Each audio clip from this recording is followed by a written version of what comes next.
All right, we're live now. What's going on, everybody? Hit it, Grande.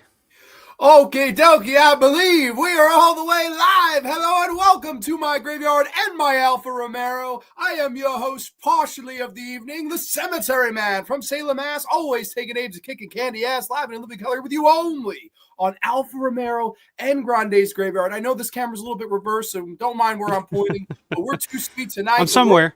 tag team is reunited all the way through storms, through thin, thick, and indifferent. And tonight we get into horror's most controversial booking decisions. Alpha, I don't know about you, man, but I'm ready to go to Broadway with you. Let's see. Now that's the way you start a show. That's the way you intro. See, I come on here and I just start bullshitting and just like, hey, how's it going, everybody, and blah blah blah. You come in full force, fucking you right off the bat. So I had to have you start it, man. But how are you doing, man? Man, I'm doing fantastic. I'm just celebrating number 300. I know you were there last week, and I know your channel's been growing like crazy. You're closing in on 2,000 subs. So anybody from my side of the corner, if you haven't subscribed to this guy right here, the alpha of all Romero fans, go subscribe to him because he's closing in on that 2K number. He's also got the awesome zombie tournament, which is, I think, getting ready to wrap up now, right? Flyboy versus Bub is the final round. Yeah, it's final week, last week of the voting. We're at the main event, the final battle here. Bub versus Flyboy voting will go on and continue throughout this week. And the winner of the tournament, it's a bracket tournament. It's down to two guys left, Matt Landrum and Brian Saul over on my channel. Bub wins, Brian wins. If Flyboy wins, Matt wins. So it pretty much narrows it down to that's where we're at. And right now, looking at the voting, Flyboy is slightly ahead. I mean, it's been neck and neck throughout this whole week, but Flyboy is slightly ahead. So if you want to head on over to the channel, check the community posts, and put in your vote, make your voice heard. By all means, feel free to. Yeah, no, and that was a cool competition. I think I got in the top five, right? Was I like number 4 on that whole thing, or number Yeah, 5? Somewhere in you're there. top My five. You're bracket. top five. You did better than Karen I Cooper did. getting eliminated when that was when I went to shit, man. I was like, oh no, like as Yeah, Karen Cooper lost to the plaid shirt zombie from Dawn of the Dead, and I was like, there goes my bracket. Like some people bet St. John's. Nope, not me. I bet Karen Cooper. She let me down. But in all seriousness, I'm happy to see your channel growing the way it is. And it's always fun to get on here and do these. I think the last time you were on here, we did the horror roundtable with, speaking of Landrum, and we did with Uncle Bill. And we talked about all things adrenochrome. And it was a lot of fun. But yeah, no, let's talk about adrenochrome tonight. yeah, for sure. And yeah, so I figured I've been wanting to debut this topic for the longest time of horror's most controversial booking decisions. And I figured there's nobody better to do it with than this guy right here. So I'm very excited to have you here. And we're going to talk all things horror's most controversial booking decisions. We'll get into what that is, I guess. But, I just want to say thank you for having me on and vice versa, I guess. Yeah, man. Thanks for having me. I'm looking forward to doing this. Like I said, I'm gonna talk Romero mostly on my channel, so I always take an opportunity to, like I did Dirk and Darren's channel, the Eurocrypt podcast a few weeks back, and got a chance to talk about just talk about a little Italian horror, and any opportunity I can get to talk about something outside of Romero, I like to do a little bit, just to broaden my horizons a little, I guess. Sure. But let's check the chat here real quick before we get started and break down kind of what the topic is tonight. So we got a bunch of people in the chat from my channel, from your channel. So let's run through these and say hi. Of course, right off the bat, Missy, what's going on, Missy? Good to see you. I survived the longest 3-hour play graveyard episode. That was a long one, but hey, for 300, what do you expect? I guess it's just an episode a little bit longer than Barry Lyndon. I have to get Missy a shirt that says I survived that long ass run. Watched the 3-hour 300 the 3-hour long Grande's 300 channel, and all I got was this shitty shirt or whatever it was. We got AJ's Happy Fun Time channel in the house. What's up, AJ? The Road Warriors at the gorilla position right now. That's right. Am I hawk or animal? Yeah, I was going to ask that. Who's hawk and who's animal?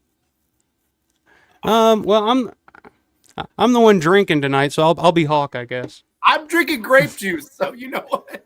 I'm with it. So you're probably more Paul Ellering, I guess. I don't know. Paul Ellering. All right, Paul Ellering with hair. With hair, I hope. There you go. Let's see, we got the Haddonfield mascot in the house. Good to see you. Mateo's in the house.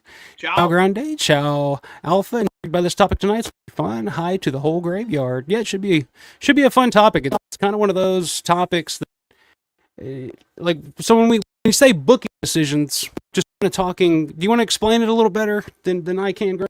Yeah, no, I mean, this is something I had been cooking up for a while. I had done one previous graveyard where it was special guest booker, which is an inside wrestling term when you bring on somebody like a Jim Cornette or a Paul Heyman or somebody to book a specific era, territory or topic in wrestling. And I figured, why don't we take a look at horror's most controversial booking decisions? So we have a few topics in the bag here tonight where we'll be discussing some franchises, some filmmakers, some, something in between. And we'll discuss moments in horror movies that were controversial, considered controversial for one way or another, our thoughts on them. Maybe we step into the director's shoes or the creative shoes is what we would have done. It's a whole kind of situation where we're going to step inside the creative minds of these people and kind of give our 2 cents of what we would have done and talk about what happened, what went right, what went wrong, what went goddamn ugly, and everything in between. So that's basically the whole. It's quite a bit that went ugly on some of these, but yes, exactly. We got the Undead of Night in the house. Don Alpha and People of the Graveyard. Slasher Fred is in the house. Music sounds like very similar to the theme from the 1979 movie Zombie. It's actually a cover of Unreal Sounds from City of the Living Dead. So that little intro music was. Speaking of the man himself, Mr. Matt Landrum. What's going on, Matt? Good to see you. Let's see. Who else we got?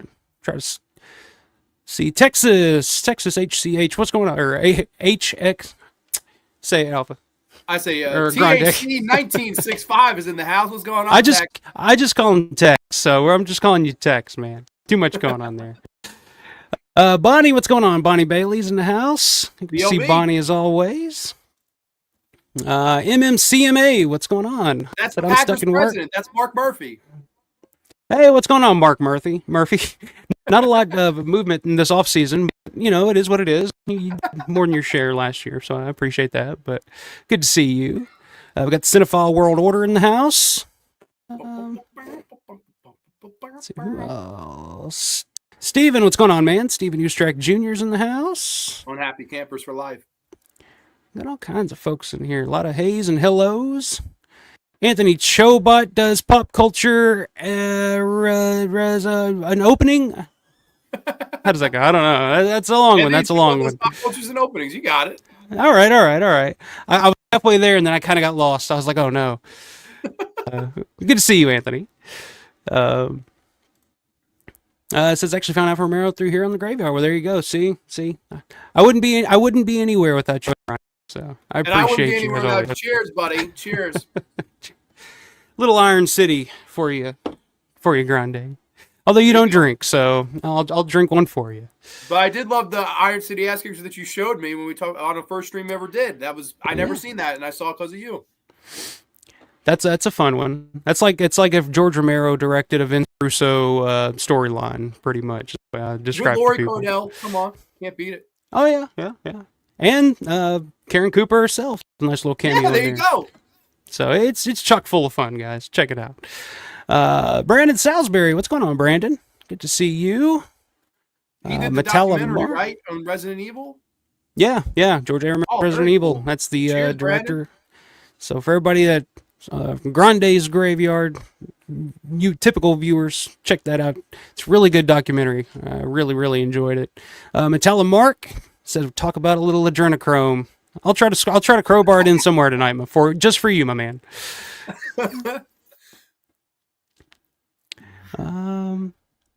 Let's see. I think we got Jeff. Down is up. What's going on, Jeff? Good to see you, sir. Let's see. MMCMA says I think the controversial booking in horror was that time Ash booked that cabin, from his uncle in Evil Dead. Absolutely destroyed his life. Yeah, that was a terrible booking.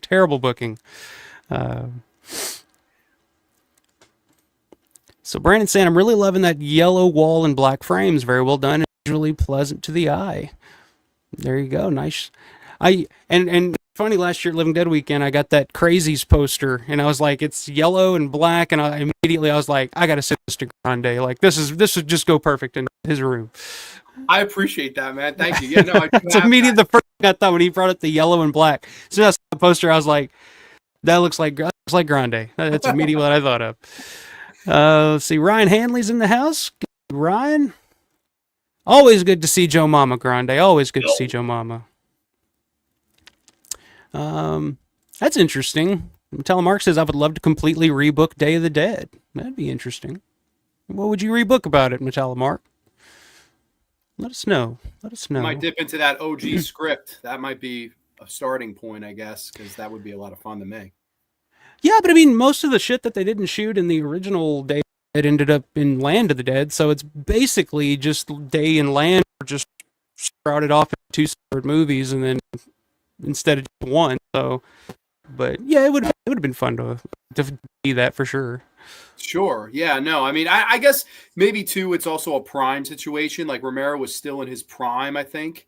And then where you got to 2005, it was like, I don't know. It's sad. It seems like a lot of people, they don't talk about those last three at all. Sometimes Land, but I don't hear. I mean, how many Alfa Romero episodes have you done? I don't ever remember one on dire survival specifically. You know what I mean? Well, I did a survival watch along. I did a Survival of the Dead watch along a while back.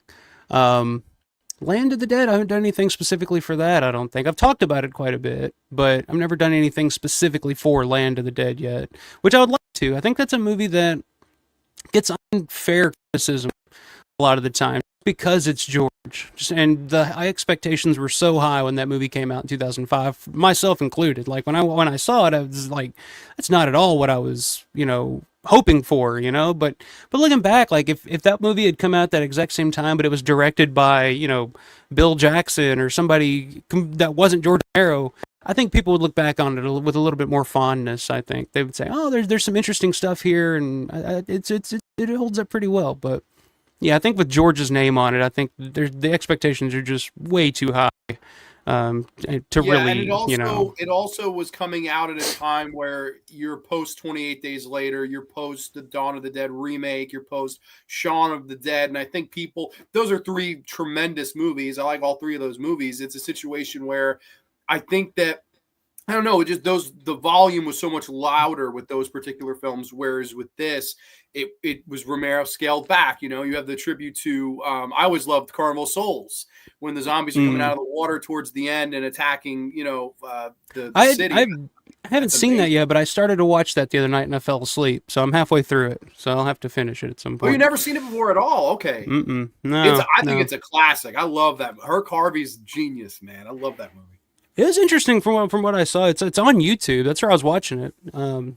And I think it was. Is it originally in black and white? Because I think I was watching a colorized version or something. It's originally in black and white, and I believe it's public domain, just like Night of the Living Dead. I believe it's okay. That's probably why it's on YouTube then. But I was watching like some funky ass, but you could tell the colorization of it was kind of off, and I was just like, this doesn't look right. But yeah, I'm gonna have to finish it at some point. But yeah, that typically happens to me. When you get older, when you get to my age, Grande, you'll pop in a movie at 7:00 at night, and you'll be asleep by in no time. Like it takes nothing for me to just fall asleep, even if it's something I'm really enjoying. It's just like I'm out.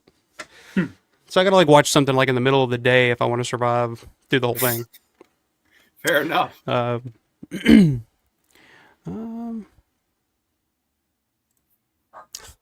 Knight says John's background color scheme always reminds me of DeWalt tools. Yeah, it's pretty much same scheme. Metalamark saying, I've just never been a fan of Day of the Dead. I like the concept, but to me the execution just wasn't there. It should have felt a little bit more epic like Dawn did. Too much yelling and poor acting to me. That's interesting. It's definitely a different experience than Dawn of the Dead for sure. And I think a lot of the reason people didn't like it when it came out in 85 is, I think, just I don't know, the themes of horror at that time, the vibes of horror had changed. And in 85, I mean, you look at the horror films that were, successful and people loved, were more of a party atmosphere. It was more lighthearted. I mean, it goes into like Elm Street, when Dream Warriors, came out, it kind of went down that vibe. Whereas, Wes Craven kind of wanted to keep it in a darker tone because Craven was originally, and we'll talk about it, I guess, but Craven was originally wrote the screenplay for the third Nightmare on Elm Street film, and the studios didn't want it because it was too dark and too grim. Exactly. So they wanted something a little bit more lighthearted. It's So it was not just, where the genre was. yeah. So they just kind of came out I think, at the wrong time, and I think it's why it's kind of been rediscovered over the years and kind of more appreciated as time has gone on, more so than it was when it came out. But which is a good thing because again, it's another movie, and this will be a common theme tonight. A movie that comes out and is disliked for what it is not. Like you go in expecting one thing, you get something else, and it's the knee-jerk reaction to go, I didn't like it. But that's not necessarily always going to mean that it is a bad thing. And that's actually a reoccurring theme, at least for me tonight, that we will discuss. Yeah. Yeah, that's right. Land of the Dead 20th anniversary. Speaking of feeling old, Land of the Dead 20th anniversary this year. It's fucking crazy. Brand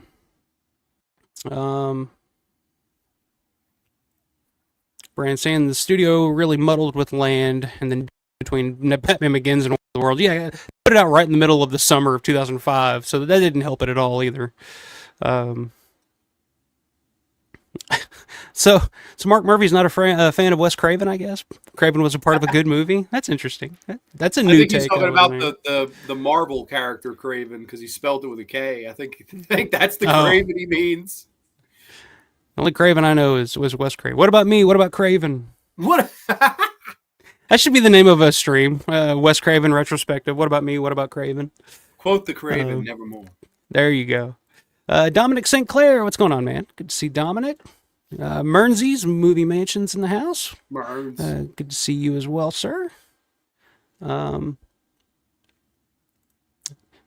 saying I also find Day of the Dead, Dawn of the Dead. DOT, I'm going to say Dawn. A bit totally odd. It's a dark, bleak film. I'm like, okay, Day of the Dead, I guess. Yeah. Then you have sort of silly character like Bub. Then at the end, you got football players, zombies, and goofy stuff like that. Well, I mean, George loved goofy shit. That's for sure. George loved to insert his sense of humor into things, but Day of the Dead, I've never considered Day of the Dead goofy. There's definitely some over-the-top dialogue and shit in it, but, it's the end of the world, and if you're locked down in a cave with a bunch of crazed soldiers and people, a psychotic doctor who's feeding zombies and trying to train them, it's like, yeah, I'd probably be losing my fucking mind too, so... Okay, so he was making a Craven joke. Okay. 1911 Guitar Dude, what's up, Brett? Good to see Brett in here.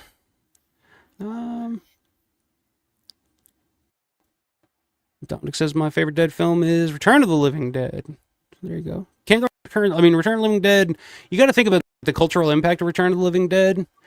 Just the fact that now everybody assumes, like, it's assumed that zombies eat brains. Like when you like in cartoons and stuff, it's like, like that came directly from Return of the Living Dead. So I mean, you can't go wrong with that. So we got Slasher Fred here. It says Michael Jackson's Thriller video feels like a horror movie. It homages to George A. Romero. Yeah. All right.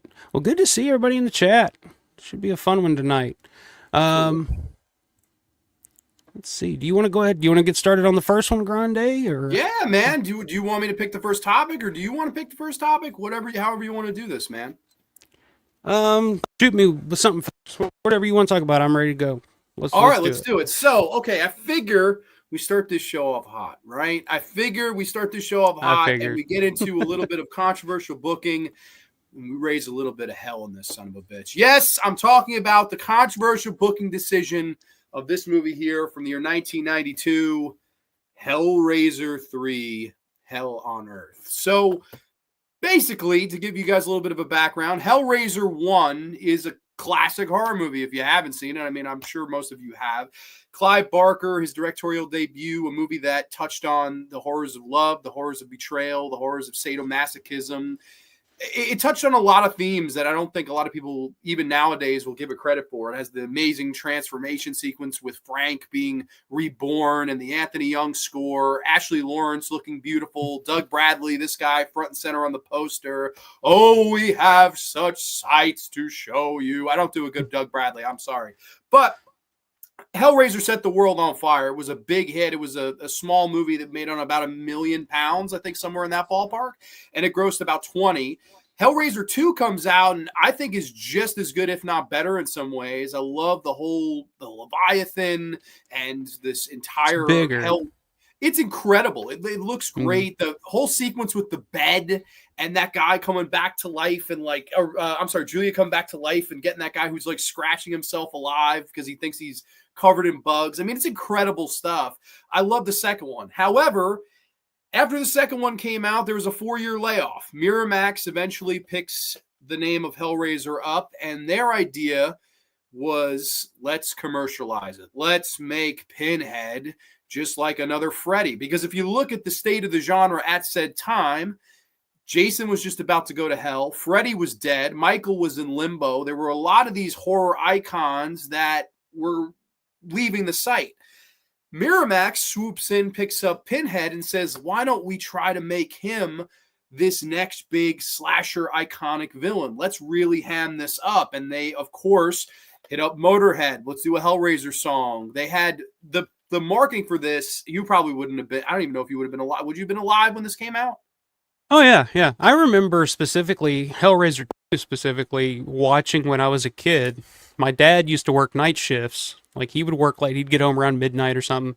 And I remember being probably 3 or 4 at the time. And my dad coming home from work late at night one night, sitting in the living room watching Hellraiser 2 because it had just came out. Like he'd rented it and was watching it for the first time. And I remember getting up and going in the living room in the middle of the night, put my dad's coat over me and sat on the floor and watched it with him.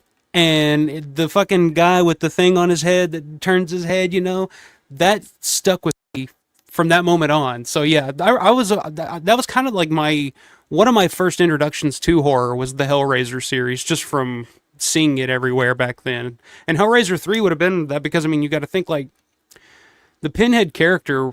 They were kind of trying to push him as like the next big Freddy, Jason. I mean, Yeah. he was on like the VMAs. He had a little spot on the Video Music Awards on MTV one Late night year. with Gilbert Gottfried. I think they did Yeah, the all night marathons instead of Joe Bob. It was him and Gilbert Gottfried hosting yeah, horror.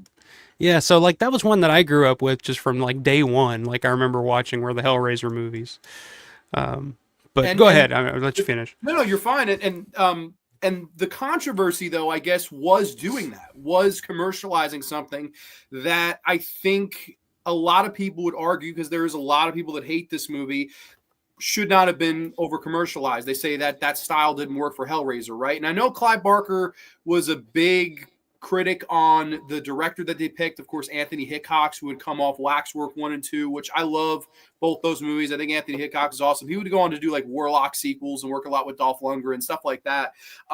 He didn't feel that he was going to take it seriously enough. And in this movie, there are some things that are a little bit goofy. There's Cenobites that throw floppy disks at you. There are the Cenobite ready for your close up with the camera. There are some goofy things in this. And I think there were purists that, like before I was saying, with the whole sadomasochistic themes and love and betrayal and the ultimate, desires versus the ultimate pleasure and pain. I think they saw it as sacrilegious that you would try to make this, for lack of a better term, somebody you put on a cereal box or somebody you put on the Happy Meal Yeah. or something like that. Do you think this was the right direction for them to go, or was it controversial in the way of you don't think they ever should have touched Hellraiser and gone this avenue with it?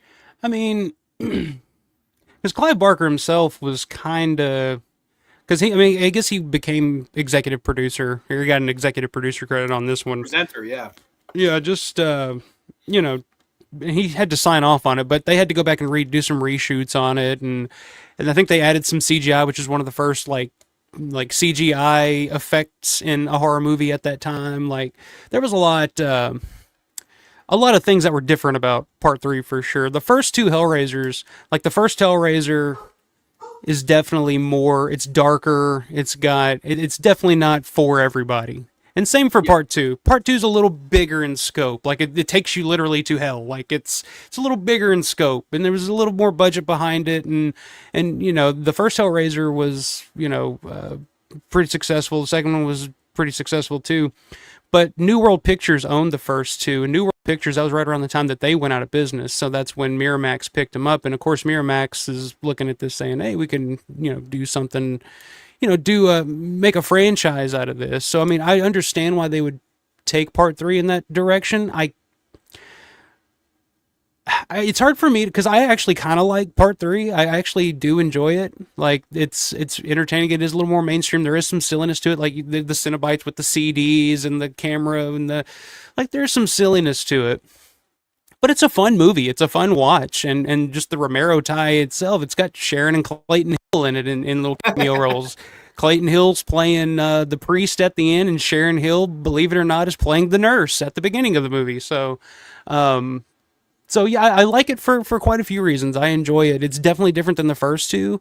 Again, it's hard for me to say if they took it in the right direction with that because pretty much everything else after that, like I just for this, like I did watch Bloodline the other night for the first time, and what a fucking mess that is. Like, although I hear there's a director's cut or something out there that's supposedly a little better than what we got.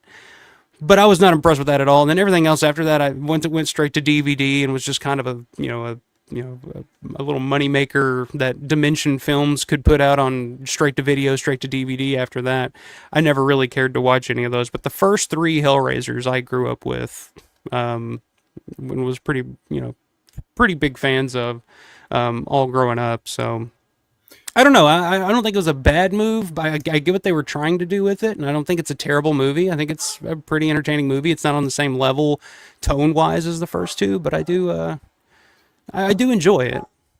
I'm in the same boat. I really enjoyed the movie too, and I think even though for all the tomatoes that people throw at it for being silly, goofy, whatever, I think there are some really good things in it too. And I like the whole idea of let's move away from, because the first two movies, the Cenobites are truly not the main antagonists. The first movie, it's Frank. The second movie, it's Julia and the doctor. This was the idea, okay, let's make this about Pinhead. The whole movie, Pinhead is in the pillar, and he basically talks his way out of it. I always thought that was one of my favorite scenes in the whole Hellraiser series is when he talks Paula Marshall's character back in the room. The other Terry, it's the key to dreams. Like he talks her into the room to help him out, let him out. And then, of course, it's hell on earth. And he is the true antagonist, right? And I thought that was a good idea, too. Like, I got to be honest, if I'm in the producer's room at this time, I might have done the same exact thing that they did. Like, I think it's fun. They have the one-liners, there's a great scene where she runs into the church and yeah, like you said, Clayton Hill and demons aren't real. They're metaphors, parables. And then of course, fucking Pinhead opens the door and she goes, well, then what the fuck is that? One of my favorite lines I pop every time. And then I am the way when he does this and the church, which was pretty controversial. Like that was a controversial thing at the time because a lot of the people working on the film, a lot of the actors thought that was sacrilege and they didn't want him going that far. Just to kind of show you the mentality that they were at when they were shooting that film. Yeah, it makes sense. I think it meshed really well, though. Like, they took what was there. They did mainstream it, commercialize it, whatever. But I think they kept some of the grit in there. And, of course, they kept the most important, Doug Bradley. I mean, you think Hellraiser, everyone thinks Doug Bradley. I mean, it really, I mean, even when it gets to the worst movies, when it gets to, Deader and Hellworld and all that shit, Doug Bradley's still there. And I just think this was a situation where it's a shame. It didn't make a lot of money. You're right. I mean, the movie was made on a $5 million budget, grossed like 12. And then by the next movie, let's shoot him in the space. Why not? And then by that time, it goes direct to DVD because that was it. I mean, in a lot of ways, this was the last, in my opinion, worth a shit one. And if this had done better, maybe we would have got more movies like this and more, Freddy-esque Pinhead, for lack of a better term. So I don't know. It's just one thing I always thought was super controversial because to me, the turning point of it is right here. Those first two movies go together perfect. This is where it's like, I think you lose a lot of people. And by the fourth one, you lose basically everybody that's not just there no matter what, is for completion reasons. Yeah, and the biggest issue I have with the first one is like you mentioned a second ago, was that like the Cenobites, Pinhead, they were not the main villains in that movie. Like they were not the main bad guys. They kind of turned them into that at the end of the first one for no reason other than Christie's got to put him back in the box type of thing. Um, so I wish that they would have just kind of let that be, left them be as just kind of being, you know, uh, not to have them go after her at the end. So that was always my big thing with the first one. But yeah, part three, I don't know, it just works for me. Like it's so 90s. Like it reminds me, I don't know if you ever played the game. There was an arcade game back in the day. It was an Aerosmith shooting game. They had them at all the arcades, and Really? No, never. it was like you would shoot CDs at fucking people to kill them and stuff. Like that's what it reminds me of. Anytime I see Hellraiser 3 and they're fucking shooting the CDs, I'm just thinking about that old Aerosmith game. I can't remember what the hell it was called, but I used to play that all the time. But so yeah, it just reminds me of being. It's just nostalgia. A lot of that for part 3 for me because I remember it just feels like the '90s to me. Because I remember watching it when I was so young. But yeah, I mean, it definitely went in a different direction after that. I don't think Pinhead. I'll ask you this: what do you think about? There was talk all those years about doing a Michael Myers versus Pinhead movie because they were both Dimension at that time. Because I think Revelation came out the same year as, or not Revelation, but Bloodline came out the same year as Halloween 6, I think, which are Same both directors. Dimension. They brought that guy in to do the reshoots. Joe Chappelle. Joe Chappelle, yeah, Dave's brother. Um, but yeah, there was always talk about back then about, of course we always had Jason versus Freddy. That was always the big debate. But then there was also like, oh, they're also going to do a Pinhead versus Michael Myers and shit like that. But I guess that just never surfaced because I don't think the market was there for Hellraiser movies in terms of like and I still don't. Like, even if they did like a brand new reboot of Hellraiser, I still don't think it would be a big success theatrically because I guess they just did a reboot of Hellraiser not too long ago and it was just kind of a straight to streaming type of thing. I never saw it, but never heard anything great about it. Maybe this was a character that you really couldn't overly commercialize, and maybe that was the lesson to be learned here. Well, it's a dark fucking character. It's about BDSM, and the original title of Hellraiser. Well, the book, the novella that Clive Barker did was called Hellbound Heart. Yeah, Hellbound Heart, but then the original title of the movie was Sadomasochist from Beyond the Grave. Like, that's not a marketable title. I mean, they just changed it to Hellraiser, But I always loved that title. But it is a movie about, Clive Barker wrote it about his time as a male prostitute in London, and he's based it on all the leather shit that people wore back in the day. I mean, it's such a gritty, dirty. The fact that it got an R rating, period, is pretty, both of those, the first two especially.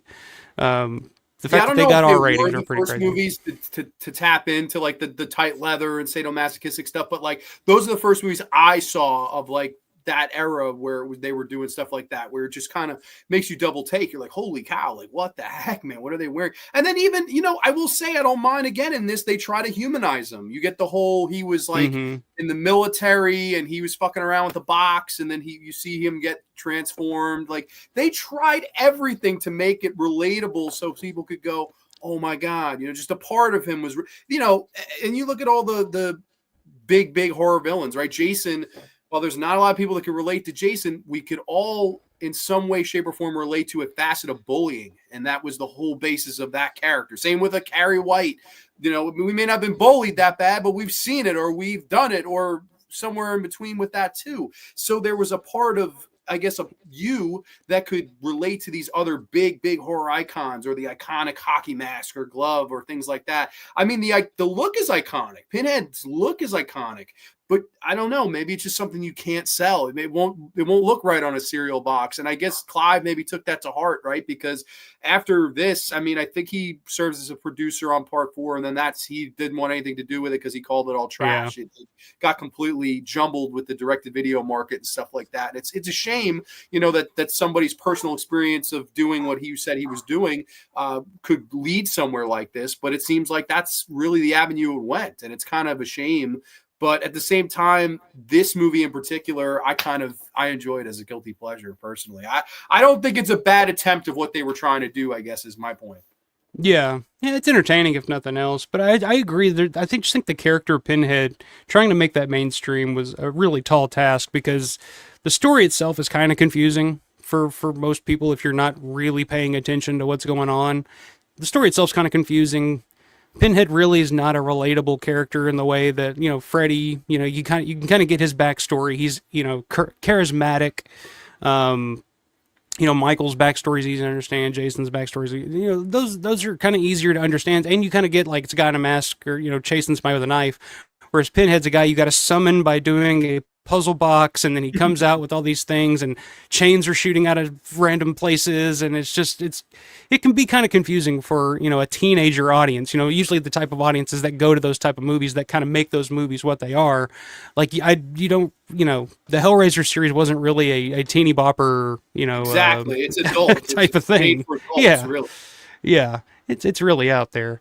But yeah, let's see. MMCA says, isn't every Hellraiser past one basically scripts rewritten to jam Pinhead randomly in the story? Any of them could be considered bad decisions, except with the one with Henry Cavill. He can do no wrong.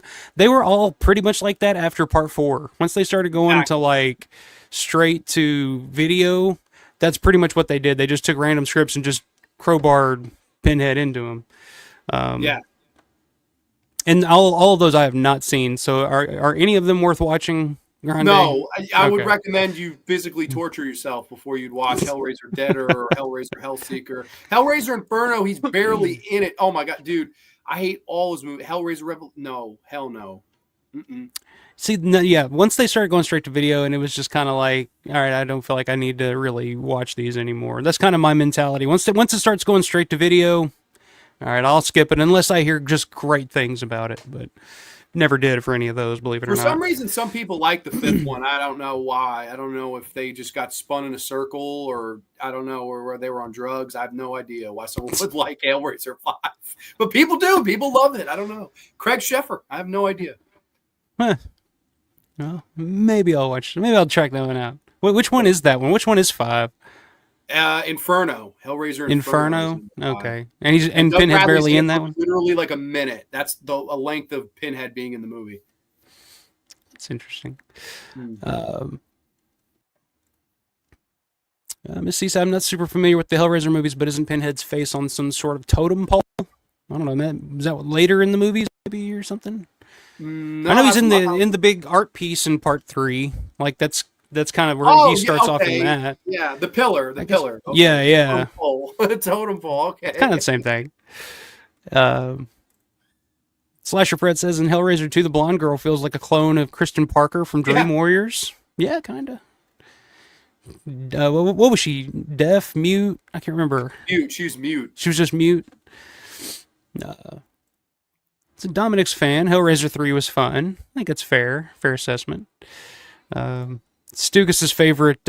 You notice that every sequel now, any movie that comes, Pet Sematary Bloodlines, we got Final Destination Bloodlines coming out. Everything is Bloodlines now. What the hell is that about? I don't know. I guess it's just a situation where they want to always try to tie things together in a very convoluted way, and the easiest way to try to be as less convoluted as possible. They're related. They're blood. By God, it's such a horrible. Like, to me, that is the biggest yawn ever. You hear Bloodlines, run the other direction, man. Yeah, even one of those Day of the Dead movies that they made. I think it was called Day of the Dead Bloodlines. That's right. Yeah. So yeah, if you see that, that's usually a definite avoid for me. Red flag. I see. Dominic says, I agree. Hellraiser's not up there with. Okay, so Hellraiser 3 is not up there with Hellraiser and Hellbound. I don't know. I kind of keep them up there. I mean, they're just different. They're a little different, but I get entertainment out of it. So. But yeah, the first two go together so well, and they're such their own contained thing that's kind of the main two that I think of when I think of Hellraiser. Let's see. Mark Murphy says Pinhead didn't even have a name in the first one, just credited as a main leader guy. Yeah, that's it. And Telemark says, I always liked Bloodline. Not great, but I like the backstory of the guy who made the Lament configuration. Also, any movie with a gay, aristocratic Satan worshiper is fine by me. Well, to each their own, I guess. I don't know. I just felt that it was very confusing. It started in space, and then it went back into the prehistoric days or whatever the fuck, and then it comes back into modern 1996, and then whatever. There's a guy with a powdered wig, and he's like, and I'm just, it was Adam Scott from fucking Step Brother. It was Adam Scott, the guy who's playing the guy who created the Lament configuration. Oh yeah, that's right. Yeah.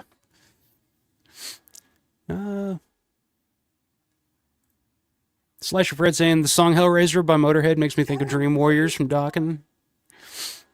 That song kicks ass. Yeah, Dream Warriors from Dokken. I mean that may be one of the best like songs from a horror movie ever.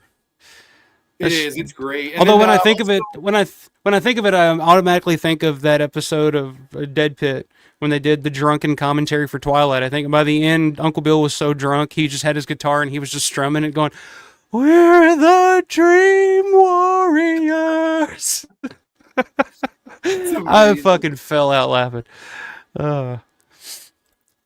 Steven says, I agree on the creative being problematic, but the horror genre in general was heading into a down period. See, Freddy, Jason, Michael. Yeah, I mean, this was, early to mid 90s, and they were trying to find something that would work, but it wasn't Hellraiser, I'll tell you that. That wasn't the one. No, definitely not after this, yeah.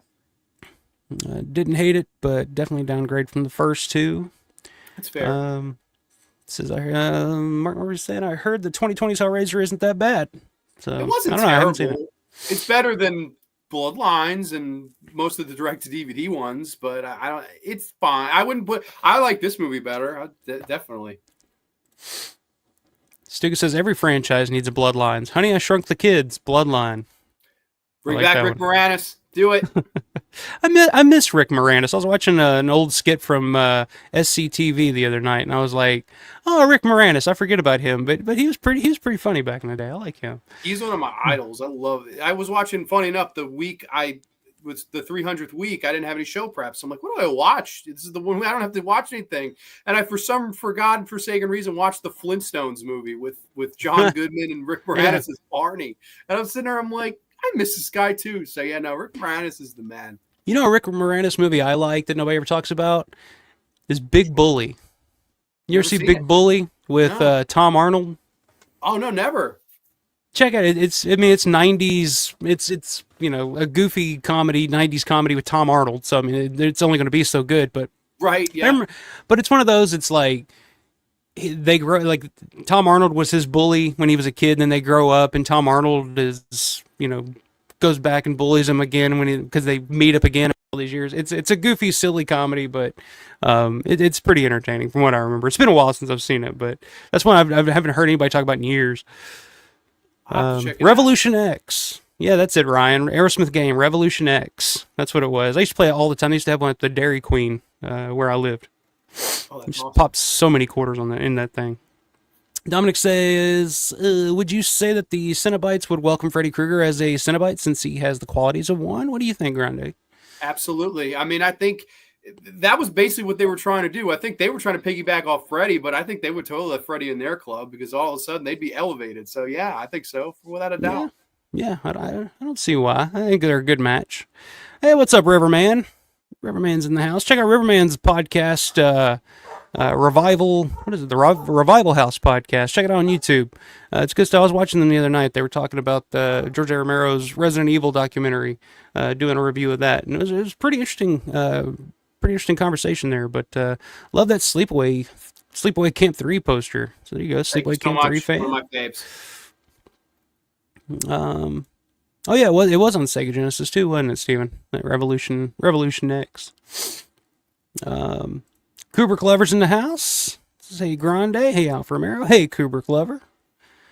I'm a Kubrick lover myself, so we're in the same boat, sir. Aren't we all? Yeah, who isn't a Kubrick lover? If I ever meet somebody that's like, I hate Stanley Kubrick, I'm like, well, I hate you. Leave me alone.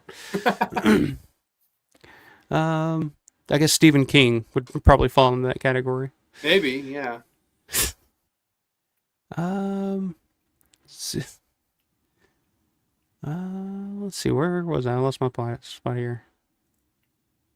Tex says I do like the one where Kirsty comes back. That's part 6, yeah, and then they get into a car accident, and I wish I was in the car, to be honest with you.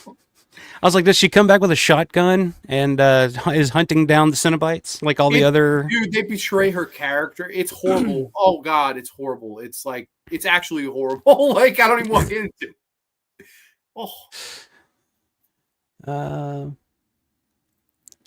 Okay, Mark Murray saying counterpoint. My mommy saw the trailer of Final Destination Bloodlines, and she's very excited. So there's somebody excited for that one. I actually thought Mrs. Murphy. Did you see that trailer? No, I haven't watched that trailer. I haven't seen any of the Final Destination movies since like the third one. I was like, I'm done. That's probably the smart move. I mean, the first two are great. After that, I don't know. But oh my God, that trailer was so bad. I actually almost had a panic attack when I watched it. I was like, nope, not doing this. Like, I try to completely. avoid trailers usually anyway. Like if there's something I want to see, like I'd rather just go in fresh because usually when I see a trailer, it's just I don't know. I hate every trailer I see now. I'm just like, oh, that looks terrible. But I decide not to give a movie a chance just because of its shitty trailer. So I just try to avoid trailers. Fair enough. That's probably a smart way to go. Rich T says, I thought it was a shame that Ken Cranham's character was killed off in part 2. His line when he emerged as a Cenobite is great. And to think, I hesitated. Is that to do with the fucking hand on it? Yeah. Yeah. Always like that look. Um, let me see here. Trying to catch these comments. Undead of Night says, I liked how Barker took a word like Cenobite and made it seem evil, even though it just means a group of people with the same religious beliefs living in a monastery. Is that what that means? A Cenobite? I didn't know that. I didn't know that was the That's definition either. It sounds sinister though. So yeah, he's absolutely right. That's classic Clive right there. It sounds like a breakfast food you could get at Burger King. A Cenobite.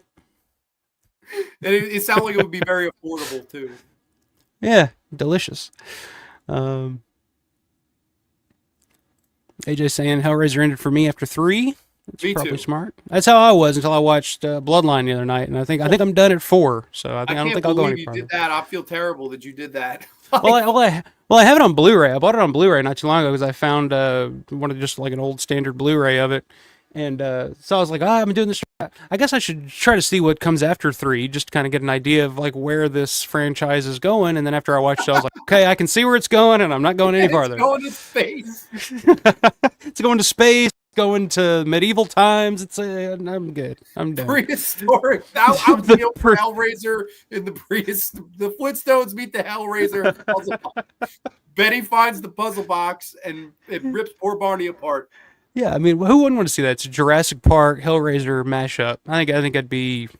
Come on, that's money right there. You have to see Barney with the hooks in his face with that stupid laugh. Hey, Fred, we got a problem. Slash rather than Bride of Chucky when Warren Kincaid gets killed and he has those nails on his face. Chucky says that looks so familiar, which is a Hellraiser reference. That's right. That's amazing. He brought that movie up. I'm just going to say that in advance. Yeah, that's amazing. We may be talking about that one here in a minute. You might be, yeah.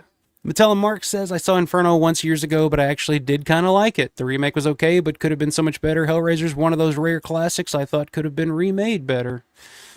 So there's a fan of Inferno, Mattel Mark.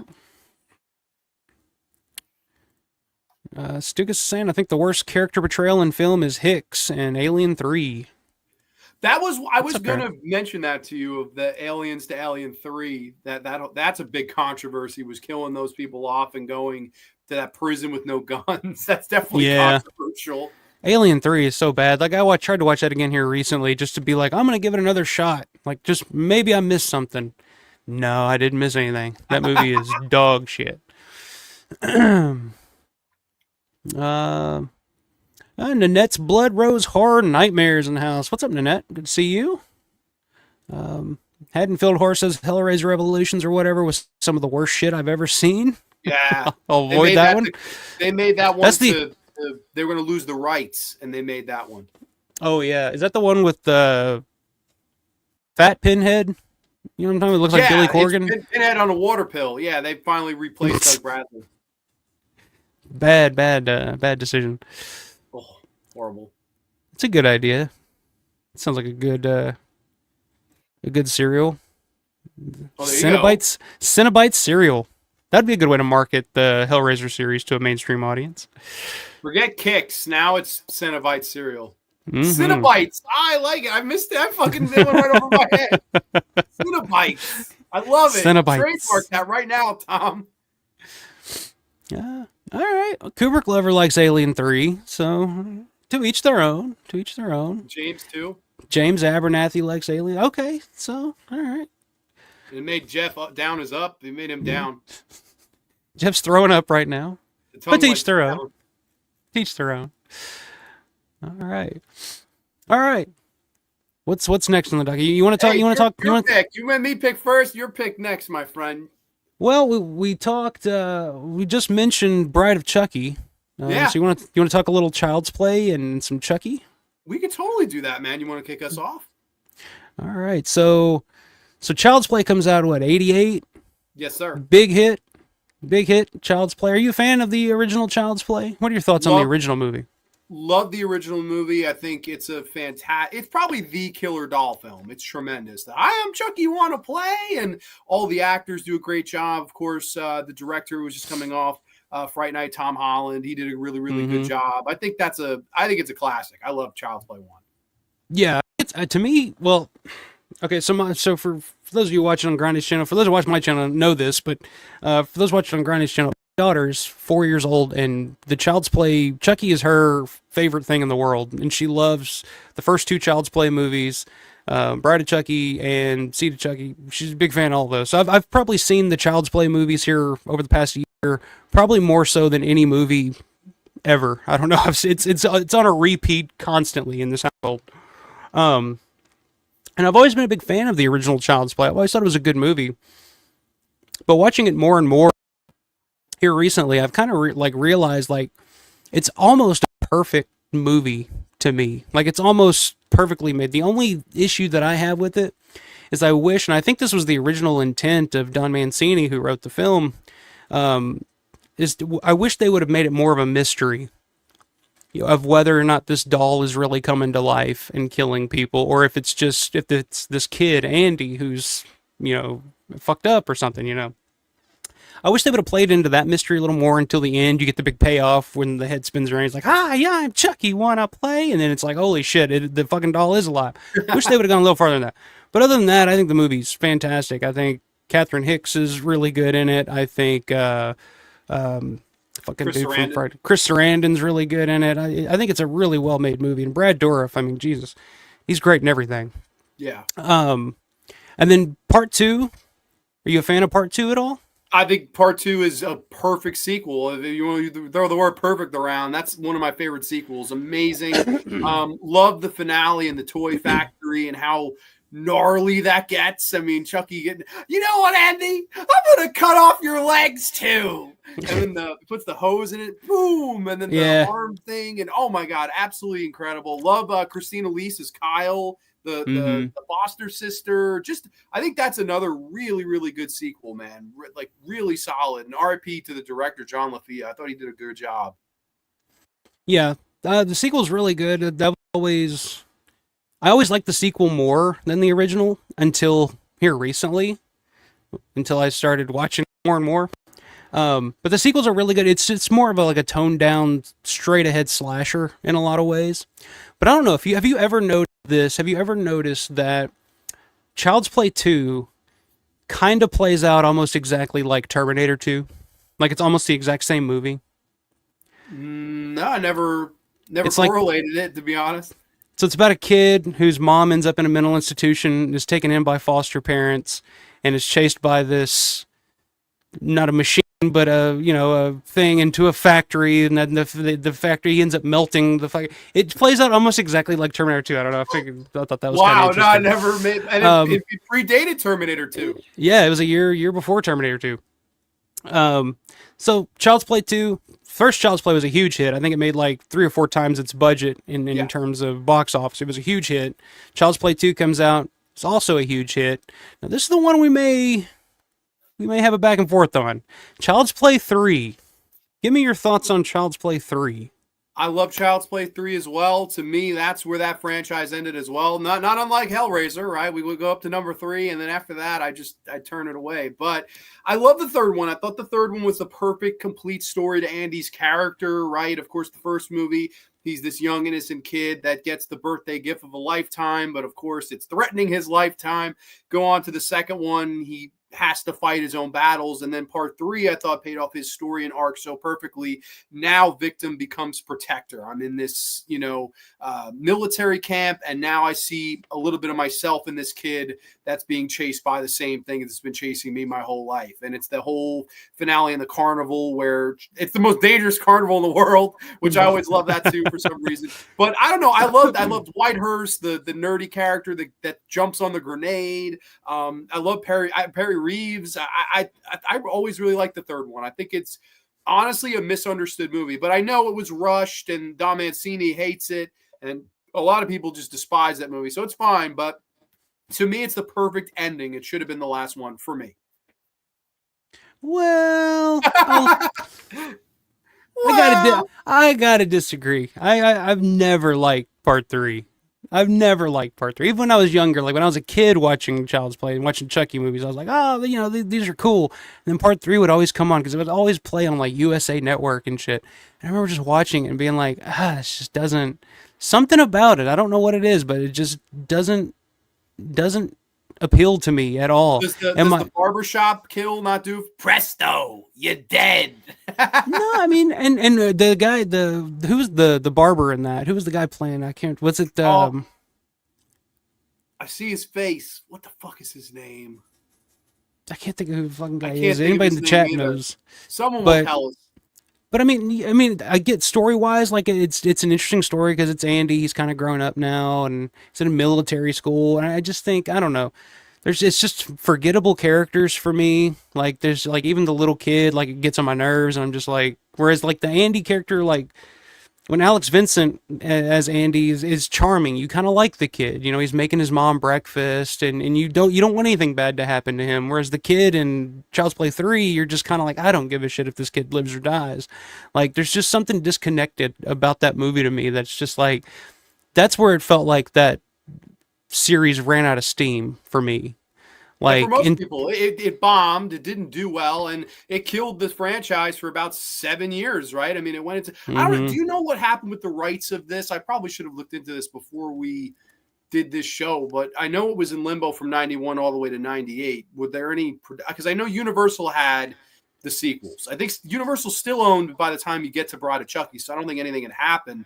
But I don't know if it was a situation where you got to retain the rights for 7 years, because that seems like an awful long time to hold the rights. I'm not sure. I'm not sure what happened there between that long period of time. I just think, I guess, I mean, I've always just assumed that like Child's Play 3 was such a bomb that people just kind of weren't interested, and the studio's just like, okay, well, that's run its course, and we're good on that.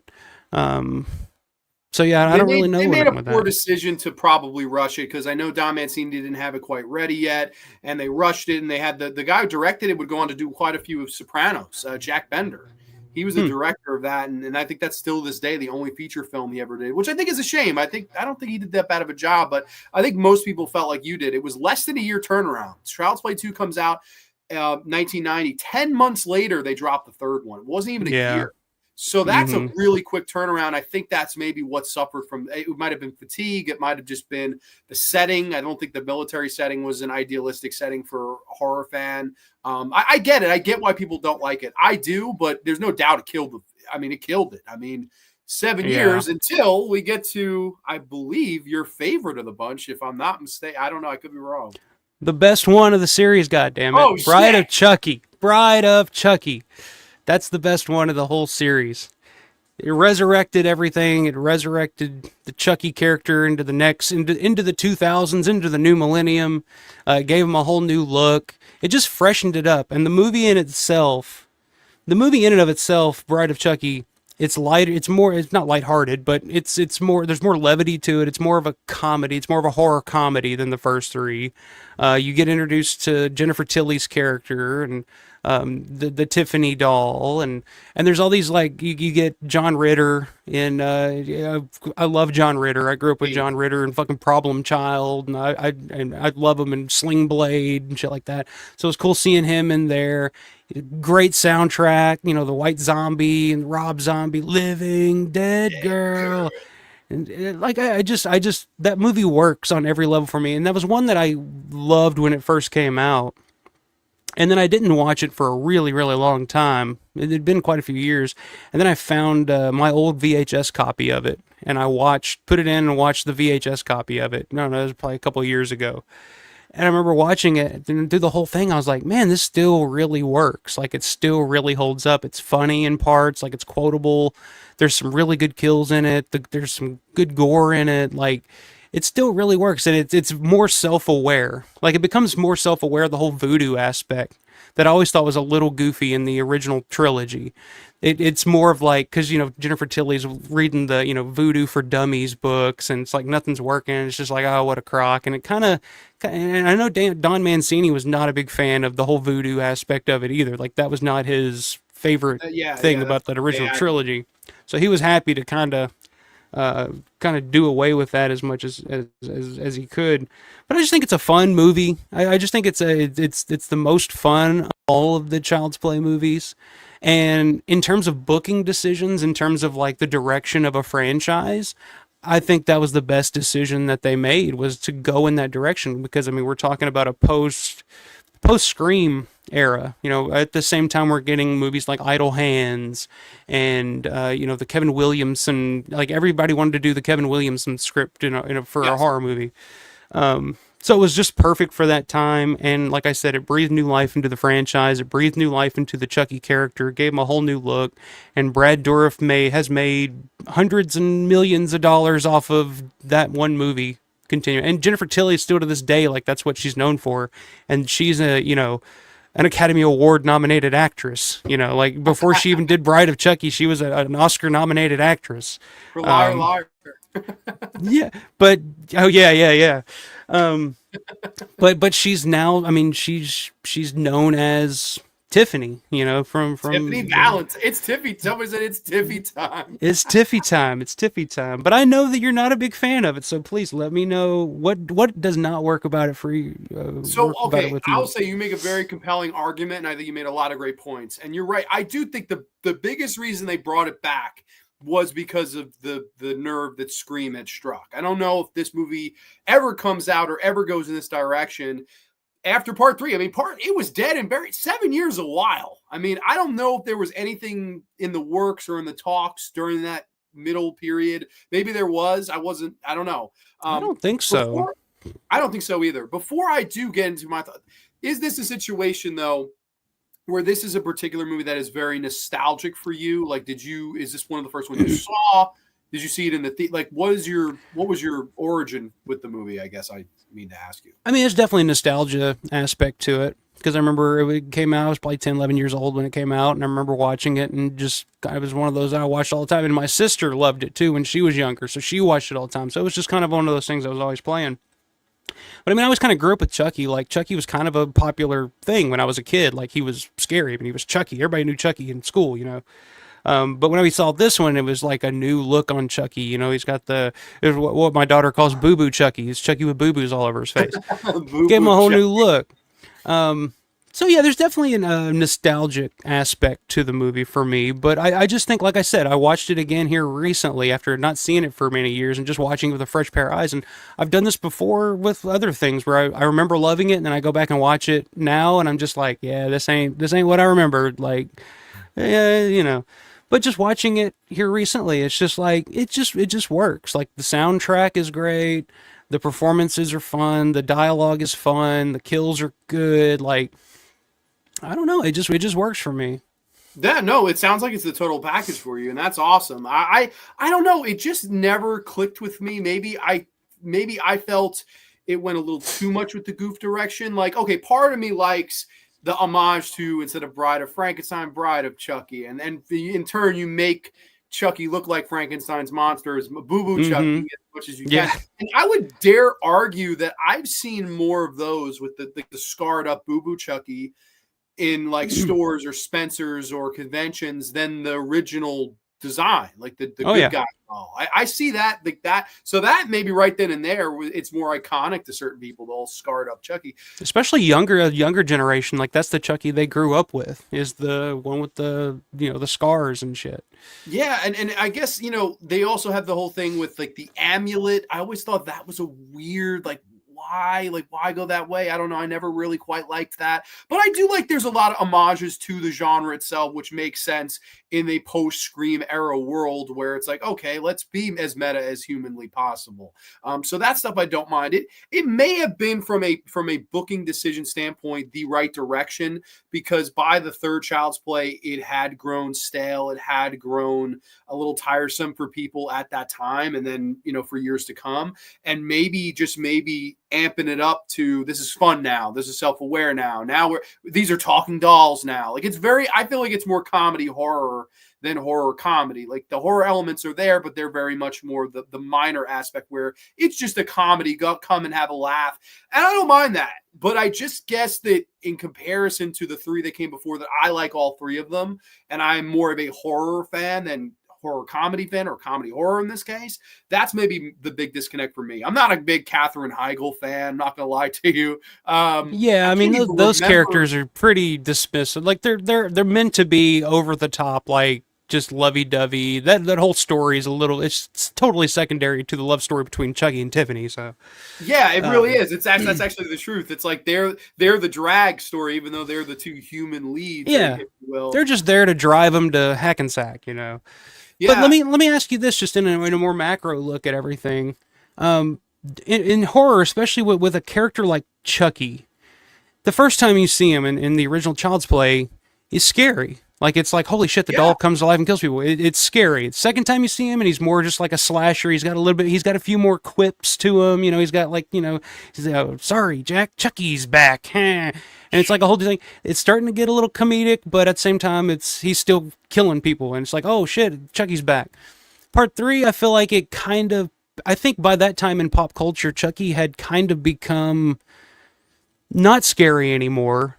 And it would almost become, if they would have kept trying to make him scary, if they kept trying to do Child's Play movies like the first 3, it would have been self-parody and people would have been turned off. So I think by the time you get to Bride of Chucky, I think they had to go farther in the comedy direction. They had to get ahead of before they're parodied by the fans. I think a lot of franchises do it. Friday the 13th is one, definitely by the time you get to part 5, it's kind of more into the comedic aspect of the horror comedy. Same for Friday, or Nightmare on Elm Street. Yeah. I mean, I think you have to get to that point before people start parodying it itself, where it just becomes, like, I think it's kind of the issue with Hellraiser. It's like, how many times can you see Pinhead before he's not scary anymore? But you can't really go into a comedic direction with the Hellraiser series, so that's why it just kind of peters off into just like this direct-to-video thing. Sure. So I don't know what you do with a Chucky after 3 of those movies, other than comedy. Yeah, I think you're totally right. You make a very good point. And I think in a pre-Scream era, let's say Bride of Chucky gets greenlit in 1994, 1995, I don't think it would have been as meta or funny or anything like the self-aware at all as it was. I think the timing of it, because the genre was going that way. And I know you're a big pro wrestling guy just like me. I look at it as a way of and with creativity, character, right? You have a character, you go out there every week. The goal is to change that character before you get stale and people start to get sick of you, right? If you're the baby face, you want to keep your shine. If you're the heel, you want to keep your heat. This is a situation where, Chucky was worse than getting heel, shine, or heat. It was a situation where no one wanted to see it anymore. It just was it was like passe. So I do agree. I mean, this was probably the right decision. Now, my, I guess, counter to that, why would it take 6 years till Seed of Chucky comes out? Then by that time, that's just basically I'm not a Seed of Chucky guy at all. I can watch Bride of Chucky. Okay. See, that's one I hated when I first saw it too, but ever since my daughter watches that all the time now. So now I like it for certain aspects, because it's more, it's the gayest Child's Play movie for sure. It's the gayest Chucky movie for sure. I mean, it's about gender, the Glenn or Glinda. It's got John Waters has a cameo in it. Like, right. It's definitely, it's a complete, and Don Mancini's gay, so I mean, he's definitely putting that aspect into the movie too. Does it need to be in there? Probably not, but it's something different. It takes it farther down that road, and probably farther than I would have taken it in terms of the comedic aspect of it. But I think that's why Bride of Chucky works, is because it was the first one to kind of take the piss out of the whole concept of Child's Play and Chucky and Charles Lee Ray and the whole thing. Kind of the first one to, but then after that, it just becomes kind of just like the original trilogy. When you continue to try to do that, it lessens with each installment after that. Sure. And I think, and perfect example, because I know part of this is what if we were in their shoes, right? If I was in the studio shoes at this time, they came to me and said, John Grande, you have the final say on this. I would not have greenlighted A Bride of Chucky. I would have never, and I'm sorry, I would have ruined Alpha Romero's youth, I know. Hey, yeah, Brad Dourif would have been very upset about that. Grande. I'm sure he would have. I'm sure a lot of people would have. I don't know. But I guess my idea is something they did eventually do. And not to say that didn't turn out very good either. So maybe my idea would have went to shit and have been far less profitable. I think that's the difference. Do you know what Bride of Chucky made by any chance? Because I actually don't. I could look it up. I mean, I don't remember a specific number. I want to say... God, I thought it did well. But it did well. It definitely made money, but I can't remember how much. I want to say it at least doubled its budget in terms of profit. So I mean, it did well. It was successful for the company, that's for sure. Sure. And it paved the way for Chucky to make, speaking of wrestling, to make a special appearance on WCW Nitro to have a promo battle with Rick Steiner. That's right. That's holy shit. Thank you for remembering the dog-faced gremlin, man. There you go. So we got that. Yeah, you do. And I saw what I would have done is I would have reset. I would have said, okay, new family, no Barkley ties, nothing like that, just a new kid, and we're going to try to reboot it that way. And I think that, and a lot of people probably in the comments are probably thinking this, that's lazy.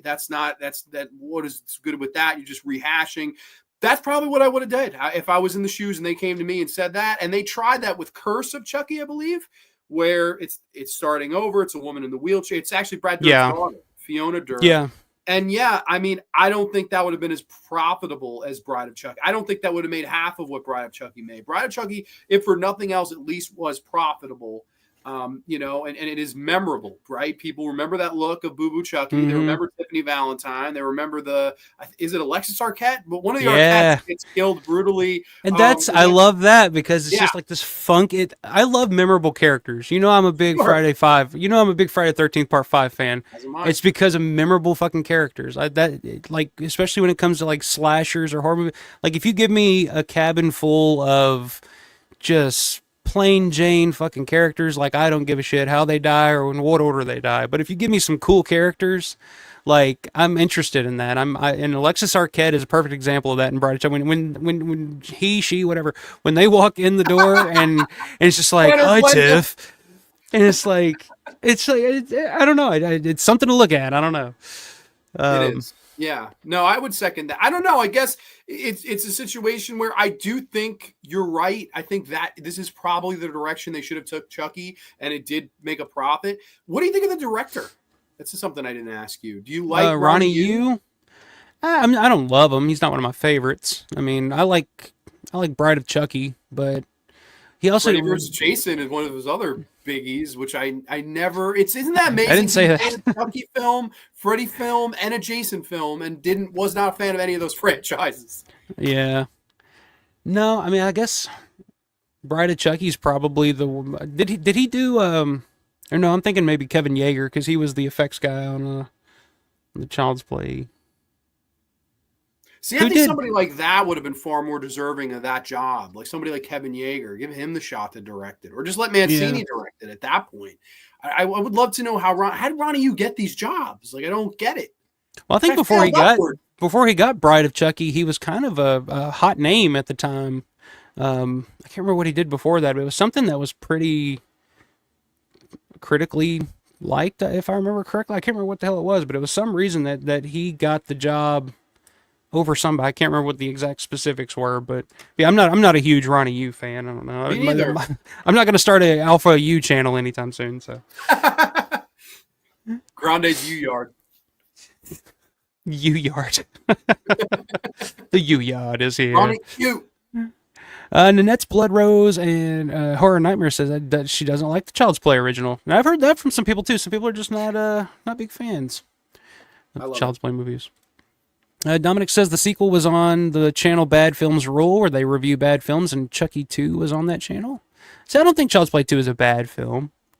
I think it's I love pretty well Child's made. Play too. Dominic likes Chucky 3. Child's Play 3 was good. Hell yeah.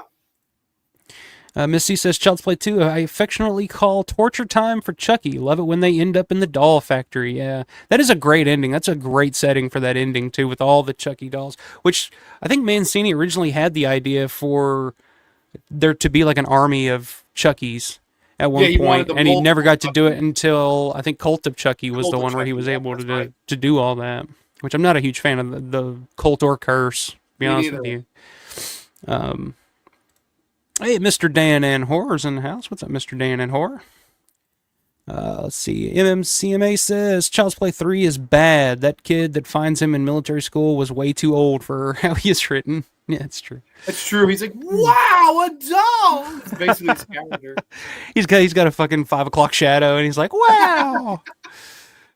Slasher Fred said, I sure wish there would be a Blu-ray version of the extended TV cut of Child's Play 2, which had some good extra footage, like during Chucky's resurrection, you hear two men arguing.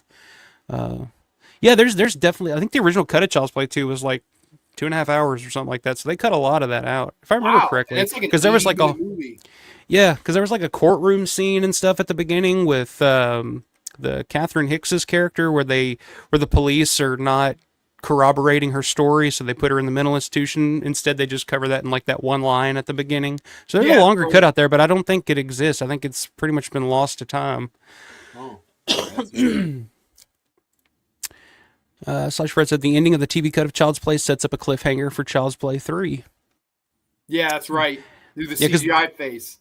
The original ending of Child's Play 2, they're just kind of walking out of the factory. It's like, all right, let's go home, and that's the end. Credits roll. And it's just like, home? That's random. That's who it is. Tex. Andrew Robinson plays the Hellraiser. Right. Yeah, that's what I was thinking, but couldn't remember what his name was.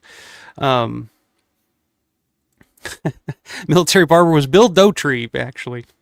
You need the haircut. Let's see, Andrew Robinson. Yep, he was also on Hellraiser. Oh, yeah, that's right. Andrew Robinson, also known Dirty Harry fans, playing Scorpio in Dirty Harry. Are you a Dirty Harry fan? In, Cobra, isn't he? Isn't he like one of the heels against Sly and Cobra? I don't know. I haven't seen Cobra in years. But yeah, Scorpio in Dirty Harry that's a pretty good role. I forgot about that. Mersey says the show was wicked. It got canceled, though. Chucky 2 is my shit. They're all pretty fun. Haven't seen any of the show. Have you watched any of the show? No, not neither. I'm pretty out on Chucky a while ago, man. Yeah, I mean, I did too until my daughter discovered it, and now I'm just kind of along for the ride now. But she hasn't discovered the show yet, so she's pretty old school. Like she loves I walked in the living room the other night, and I guess it just came on after Child's Play or whatever she was watching. But I walked in, and she's watching like Puppet Master 4 or something like that. What? Just sitting there, and she a 4-year-old just sitting in the chair with a blanket, just eyes glued to fucking Puppet Master 4. And I was like, you're fucking weird, kid. And that's coming from me. Watch Puppet Master 4, but when you're 4, right? Right. There you go. Excuse me. Donovan Alba's in the house. What's up, Donovan? B to the A. Thank you, Nanette. Nanette's a fan of Bride of Chucky. So I'm not alone. Not alone here. Hello. Slasher Fred said, you watched the TV cut of the character of Madsen, who also gets suffocated by the plastic bag, is revealed to be having an affair because before he calls his girlfriend, he calls his wife. So, yeah, I mean, I guess maybe that footage is out there somewhere, because I'm sure that's just part of the longer 2.5-hour cut. So I don't know. Maybe that'll come out at some point. Maybe Vinegar Syndrome will dig that up or something. Oh, yeah, that sounds textbook Vinegar Syndrome. Really. We'll get the extended cut of Child's Play 2 and a special edition box set with all kinds of bells and whistles for $80. Yeah, it'll be. Yeah. That's right. Bride of Chucky. It's Tiffy time, baby. That's right. I'm asking Miss C if she ever been on a stream with Grande. Just curious. Yeah, Miss C, get on here. It's time for a Miss C stream. I'll tell you that. Far overdue. Talamark says, I always wished we got to somehow see more of Brad Dourif in the first movie or in a prequel when he was still young. Young enough kills the mystique a bit, but Dorff was always so underused and underrated. Hey, I'm sure he loved it though. That's an easy check for Brad. Just come into the studio, voice over the doll, and he's making his money. But yeah, I love Brad Dourif. Yeah, he's a legend. It'd been cool to see a little bit more of him.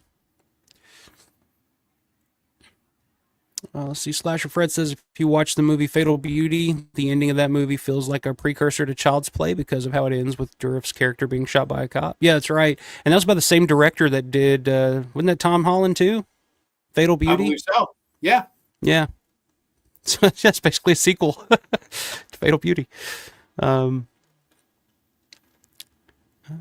All right. Steven says Chucky, in my opinion, is unique in a couple of ways. Not only did Bride revive the character for some more movies, it even got a successful TV series. So yeah, Yeah. hey, I'm telling you, Bride of Chucky, that's it wouldn't be where it's at today, for good or bad. Fred said it's amazing how Child's Play 3 came out the same year as the animated series Rugrats, which also has a red-haired, yeah, it's true, the redhead character named Chucky. Charles, what's his name in Rugrats? Chuck Finster, I think is Chuck his name. Finster, that's right. Yeah, yeah. I grew up on some Rugrats. Chucky Finster. Let's see. You can say a lot about sequels, but I can't help but just be happy no matter what. It was all one man's vision and one man having fun with his creation. That's true. I mean, it is Don Mancini's thing. So,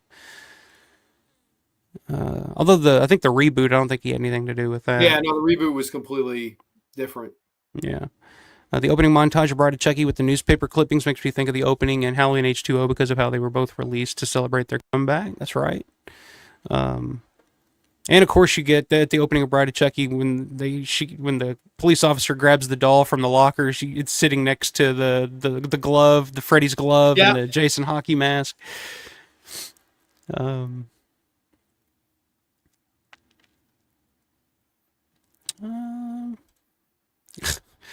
The gayer the Chucky movie, the better, to be honest. Hey, there you go.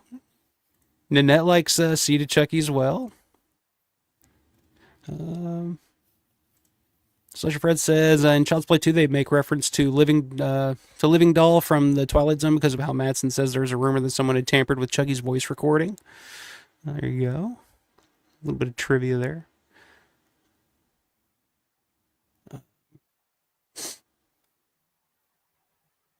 Bride of Chucky felt like both a sequel and a reboot of the original trilogy. Yeah. A little bit, yeah, yeah, and I think it plays as a sequel, but it's basically a reboot of it, I guess. Which is interesting. I wish they would do more like that now instead of just your straight ahead reboot. You know, Well, straight ahead reboot now, we're acknowledging the original, but nothing else happened. That's like what they all do. And I hate that. Just fucking, I don't know. Something else. Yeah. That's not working. we'll talk about that too. Yeah. Hey, zombie historian, I'll take a steak burger and a chocolate shake, if you don't mind. Just send it on over my way.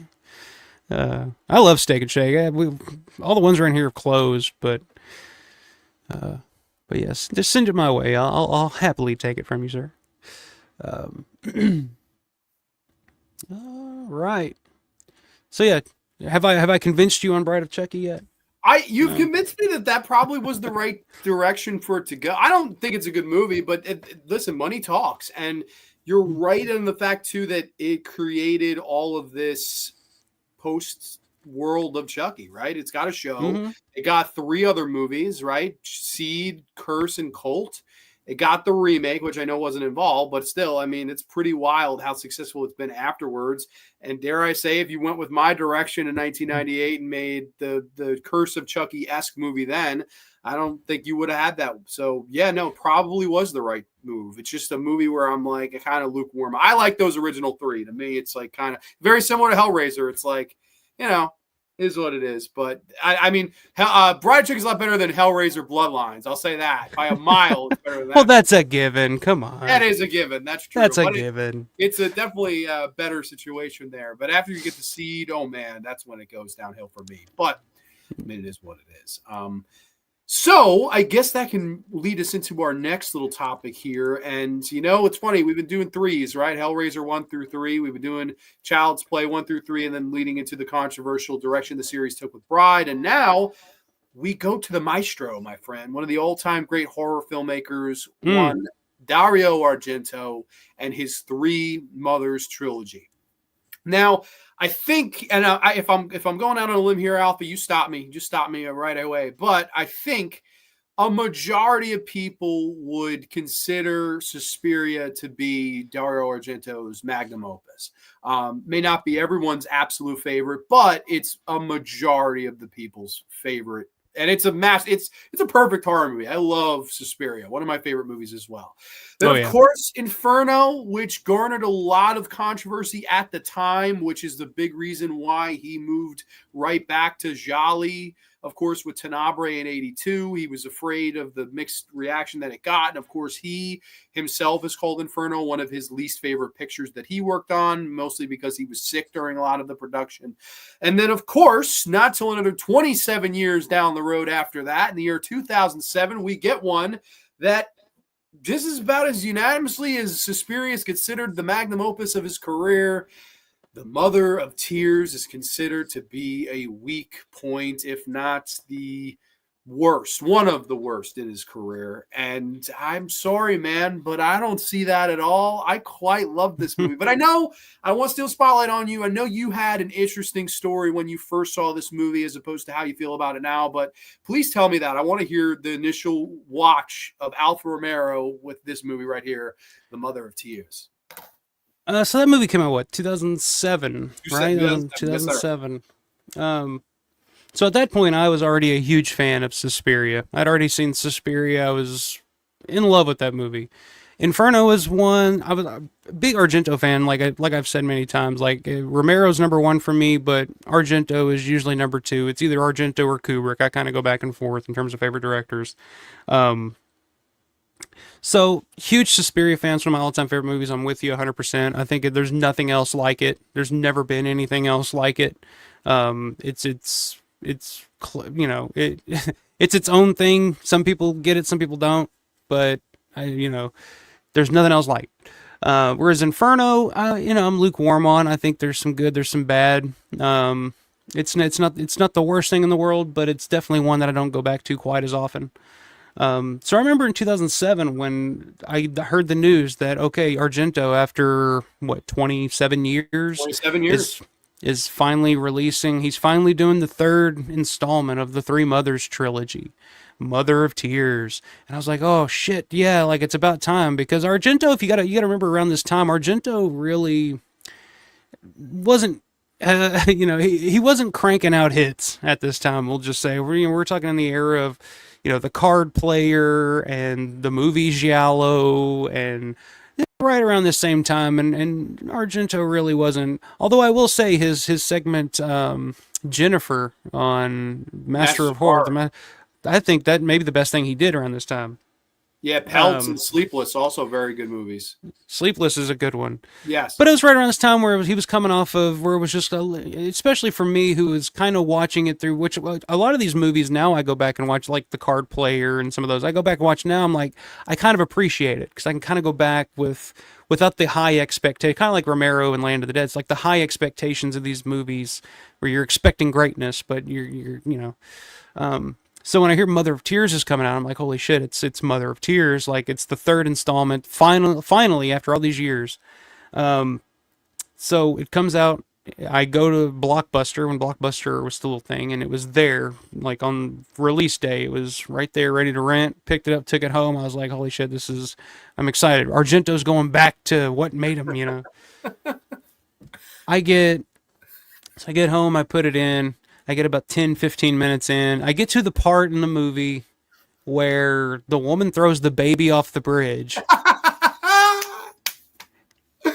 And I was just like, no, I'm not. What is this? This is not what I want. So I turned it off, and I never watched it again. Like, I turned it off. I fucking took that shit right back to Blockbuster. I was like, I'm not watching this. This is not what I want. Because when I think of Argento and I think of Suspiria, I think of like, yeah, there's violence in it. It's violent and there's gore, there's blood, you know, Barbed but it's wire room. yeah, but it's beautiful. And Yes. it's the soundtrack, it's the goblin, it's the lighting, it's the atmosphere. It's the fairy tale aspect of it. You know, it's like, oh man, this is gorgeous, but like terrifying at the same time. And same for Inferno. It's like you got the colors and all this, and then you get to Mother of Tears, and it's just very straight ahead, and it looks very direct to DVD. Like it has that look. It's the low budget shot on digital kind of look. I don't know how to explain it, but so I watched it. I was like, I got to that point. I was like, what is this bullshit? Like, this is not at all what I was wanting. So I avoided it for years and years and years. And then again, then here recently, again, like I mentioned with Bride of Chucky, like I'll try to revisit something either I loved or hated years ago to see if I've changed on it, if my opinion's changed on it at all. So I watched it again here recently, and I actually really enjoyed it. I actually really liked because I went in with different expectations. I kind of knew what it was, so I was kind of going in with the lowered expectations, I guess. But watching it, I was like, it's flawed. It's not great. It's definitely not up to par with Suspiria or Inferno. Um, but I do actually kind of like that movie. Like watching it now. Like I think there's some really good aspects to it. I think there's, and I think this is an underrated aspect of Argento's filmmaking in general is his sense of humor. The way he like puts in a little bit of comedy, some of his sense of humor into it. And one of the funniest goddamn scenes he's ever done is in Mother of Tears. And I don't know what it is about that scene, but I bust out laughing. I actually rewound it to watch that again just to see why did I laugh so hard at that. I didn't quite understand. But there's a scene in the movie where the main detective, is like following Ozzy Argento's character in this like public place, but she, you know, they don't want her to know that she's being followed. So his partner, who's like this dumb shit, you know, this slapstick, you know, his part, they're she's like, okay, like, you know, he turns to his partner and he's like, okay, so we need everybody to kind of surround her to get a perimeter going, so she doesn't get out of sight. But I need you to be as discreet and incognito as possible. So keep it on the down low, okay? And his partner's like, okay, yes sir, yes sir. All right, everybody, let's go. Let's move, move, move. And it's just like, and the look on the detective's face, I don't remember the actor's name, but the look on his face, he just kind of stops, looks at his partner, and just does like a little like head shake, and then just continues on through the scene. I don't know why that fucking cracked me up, but it made me fucking laugh out loud. And I think it may just be because the big difference to me for Argento around this time, I'm sorry, I'm kind of rambling on here for a No, second, you're but good. You're good. the big difference in Argento's work around this time is it was definitely more based around gore and kind of taking it over to another level in that aspect, as opposed to, you know, some of the visual candy that we get with, you know, Inferno and Suspiria and even Tenebrae and Deep Red from, you know, back at his heyday, I guess. So yeah, I watched it again. I ended up liking it a lot more. It's definitely a brutal fucking movie in terms of like the kills in it. It's like I was watching, I was like, God damn, this is almost up there with like Terrifier level shit. Like just some Yeah, of it just the really is. cruelty of it, you know. But what are your thoughts, Grant? Sorry, I went on a little tangent there, but floor's yours. No, you're totally fine, and I'm in the same ballpark of the excitement. Right, I was really excited. Now I did not see this in 2007. I wasn't. I was still. You know, I don't even think I had been into Argento by 2007. But when I finally was into it, I mean, I was going off and I was just so excited. I was like a kid at Christmas every, oh, another Argento I can watch. And Phenomena blew me away. And I Mm-hmm. saw someone ask about opera. I love opera. I love Stendhal Syndrome, Sleepless, so many really, really good ones. And of course, this was of the Three Mothers trilogy, the last one I got to. I got this DVD. And I remember I made a big Friday night of it. I remember I got a bunch of, I think I got a pizza. I really had a nice spread, and I was About what so I excited. did. It was such a big deal. I was like, I am so excited. And I was blown away by the movie, to be honest with you. I was blown away by it. Now, I know I get the controversy here, right? Is that this movie, in the vein of style, is not like Inferno and Suspiria of yesteryear. And my question to those people is, was your 20th birthday, ever going to be like your 60th birthday, right? This was 30 years prior. Argento was literally in his prime, and some have said that directing is a young man's job, right? And that's when you're in your prime. His run from arguably the Bird with the Crystal Plumage all the way to opera. I mean, the amount of great movies you have in there, it's almost you lose count. That's how many really great ones. And of course, like everyone else, there was a bit of a wall, right? Two Evil Eyes, never been a fan of. The Phantom of the Opera is terrible. He made some bad movies, and then when it came to this, you're right. It doesn't look like those other movies. It doesn't have that style, but I think, in a way, is fun. I think that's the thing I think of when I think of Mother of Tears. It's just a bunch of fun, right? We have the voluptuous Asia Argento in the lead, who I know you're with me with. We both think she's absolutely beautiful. Oh, I love Ozzy. Oh, dude, as do I. She's just gorgeous. I love her character in this. She's just kind of running around basically like a chicken with her head cut off the entire time. You have the hilariously bad Obi-Wan Kenobi Force Ghost, which is Daria Nicolodi.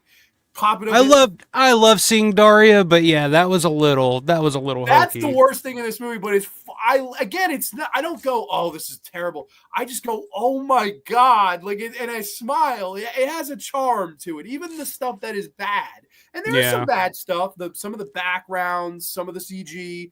There's some bad stuff. I'm not going to deny it, but I have a blast with it. And I think that, while people don't say that there's much style, there are some scenes where it does have quite a bit of style. There's the great scene with Udo Kier, where he's telling her about the other two mothers, right? He's telling her about Suspiria and Inferno, and they have that big green, close up on Aja and her eyes. I thought that was very spectacular. The kill of Udo Kier with this meat cleaver, like you said, Terrifier-esque in its horror.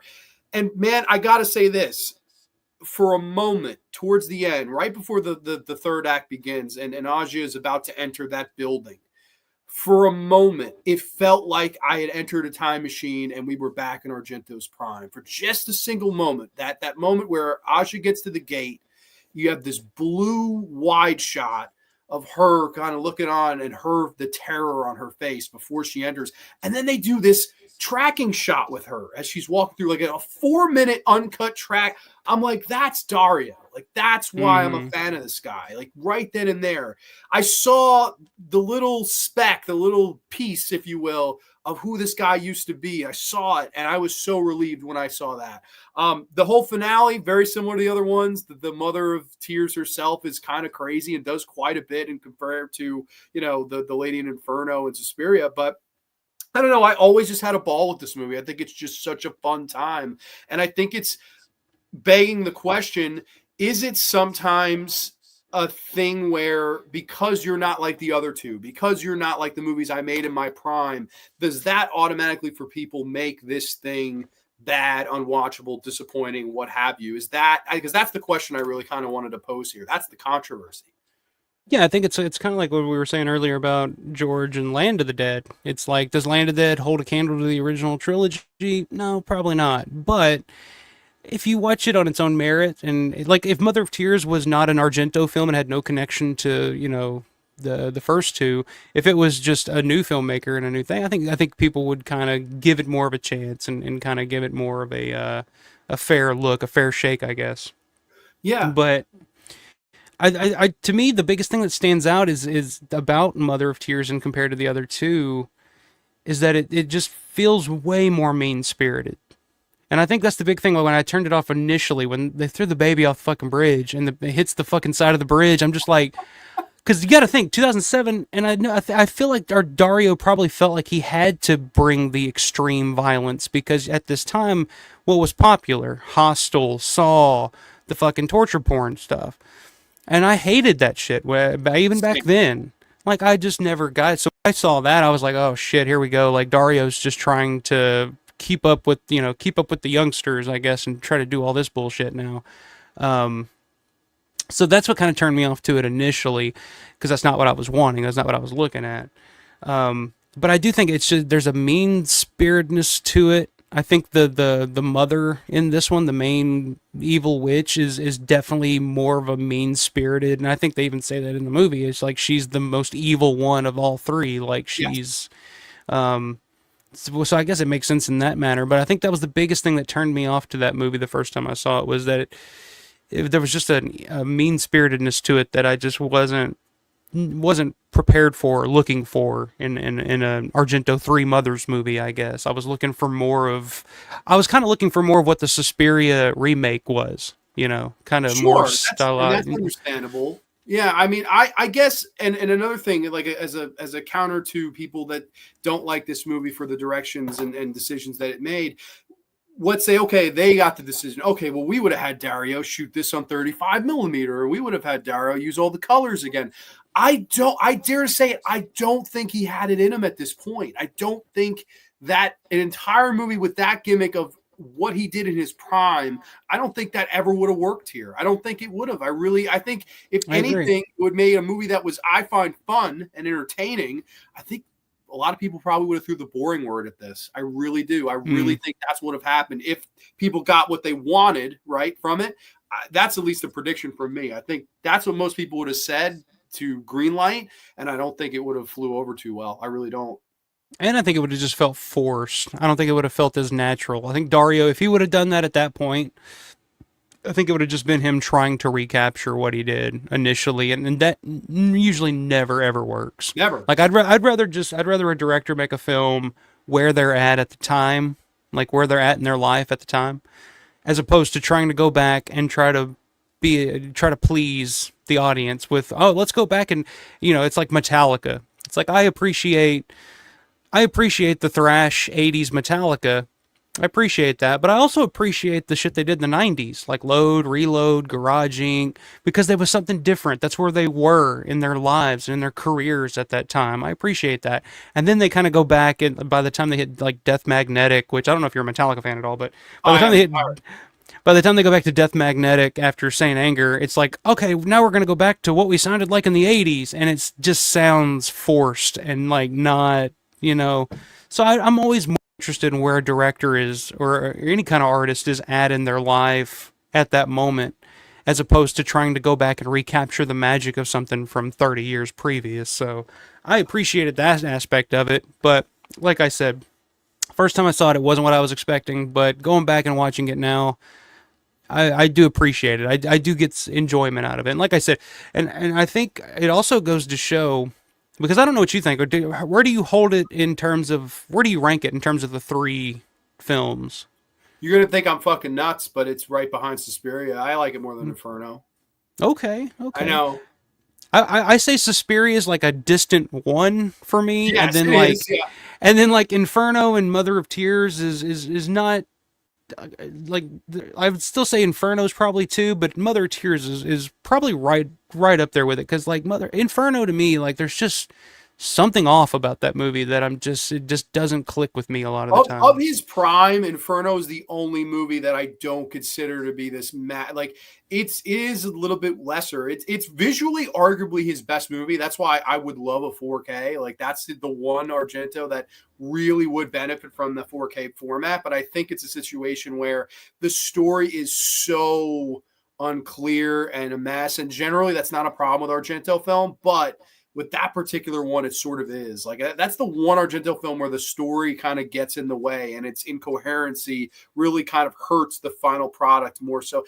And I don't know, like in this, you get Claudio Simonetti. Like you get Claudio Simonetti's music. Of course, in the original Suspiria, you get Goblin. Do you get I think Keith Emerson? Yeah, Keith Emerson. Which that always felt weird to me because it felt like he was trying to do Goblin. And nobody could do Goblin is Goblin. Like you can't. Nobody can try to do Goblin the way Goblin is, man. They're just there are certain pieces to the Inferno soundtrack that I enjoy, but I think for the most part, as a whole, especially coming right off of the masterpiece, the oral masterpiece that is Suspiria and Goblin. Like, how do you follow that? Keith Emerson tried, but I just don't think it holds up, and I think that's why Dario pretty much after that just went back and said, "Hey, Claudio, can you want to work? You want to come do Tenebrae? You want to come do Phenomena? So yeah, it is good we get Claudio back for it. I mean, I don't know. I enjoy it. I get why people don't like it. I think, but like I said, I just think that's where Dario was at his career at the And time. you make a great point with that too, because I don't think a lot of directors do that. Like I think a lot of them, they'll try to capture what yesteryear was, and it just doesn't work. Like a lot of it is the times, a lot of it. Mm-hmm. Like I always like Toby Hooper, Texas Chainsaw Matt. Yeah, like that was the time. It was everything about the 1970s. Same with George and Dawn. Same with George and Night. Right. Whereas Day, I don't think Day quite captures the fun that the 80s was. We were talking about that before we even started this show. It was much more capturing what the 90s would have been. You know, it was a little bit almost ahead of its time. So, like, I think it's always about that the time era. And I think that I always kind of appreciate that he went with it, but he brought a little bit of that old maestro in there, just enough for me to go, all right, man. Like I was so happy when I saw it. I was like, yes. And then I read all these horrible, scathing reviews of the movie online. Yeah, it's being like, oh, nothing but God. bad reviews. That's why it took me so long to try to go back and try to even rewatch it, because I've heard nothing but bad. And I was like, yeah, that movie is a fucking dog shit. I couldn't even get through it. And then I actually go back and rewatch it. I'm just like, I don't know. And I feel that way about a lot of Argento stuff from around that time. Like I went back and rewatched The Card Player, and I was like, yeah, this is not as bad as I remember. What else from around that time that people shit all over? Hitchcock? Do you like Hitchcock? Horror, Sleepless. The Masters of Horror stuff in particular, I think, is like both of them are great. Yeah, really, really good stuff. But yeah, people always are. You know, a lot of people shit on Dario's work after Opera. Pretty much everything after Opera. Some people like Sleepless. Some people like Stendhal Syndrome. But for the most part, people are like, yeah, Opera was his last great movie. And I was like, yeah, I mean, that was like his golden era. But I mean, he just changed. And I think people were just kind of. It's like Ozzy Argento was like his Sherry Moon Zombie. It's like people are just kind of sick of him putting her in everything. Do I? Mateo hates her too, and that analogy. I don't know if Mateo is still here, but yes, he will absolutely agree with you on that. Even though we love her, I mean, I think she's not just beautiful. I think she can work, man. Like Stendhal Syndrome, she's so good in that movie. I think she literally could have got award nominations. I thought she was tremendous in that, and like. From a looking standpoint, oh my God. I mean, let me tell you something, baby. I think Alpha Romero will be drinking her bathwater all night long in the Amaka Civic Center. But she can fart in my dinner tonight. Yeah, no, she was beautiful. And I don't know. I thought she did a good job of this. In a way, I don't know about you. I wish this was the swan song. I wish he had never made another movie after. I really do wish this would have been the end. Because Giallo, Dracula 3D, Dark Glasses, yeah, that's... I actually don't mind Giallo. I think that movie's... I actually don't mind that one, actually. I think it's actually pretty entertaining. So, I don't know. I know there's a lot of controversy around that film.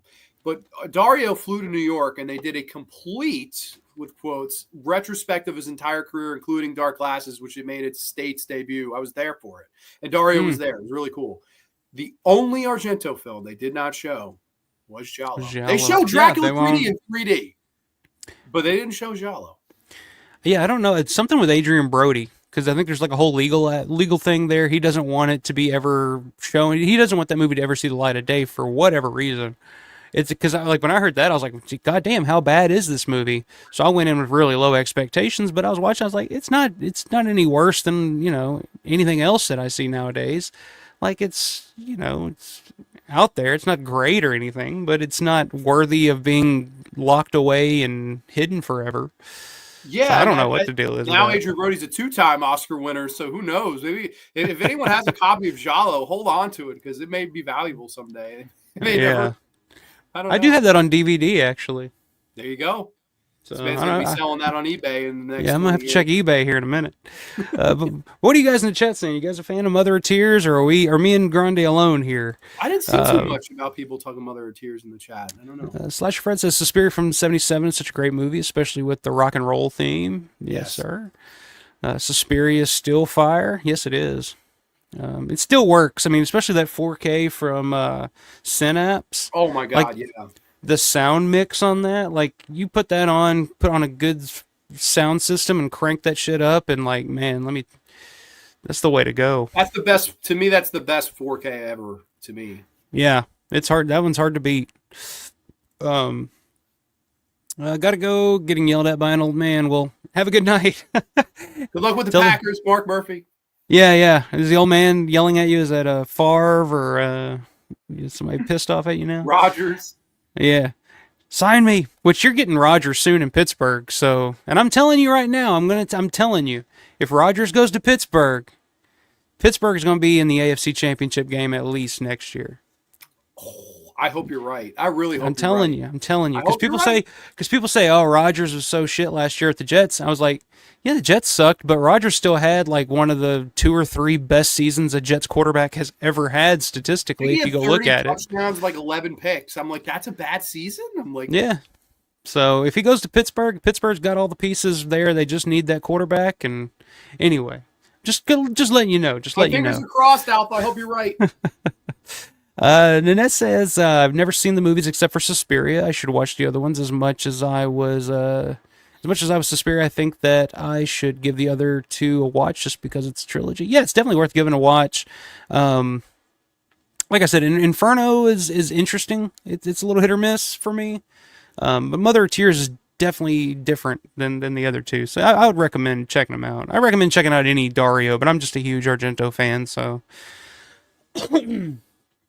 and that's saying big fan of George A. Romero movies. Well, subscribe to the channel. Subscribe to that guy. Alfa Romero 88. That's all I talk about, damn it.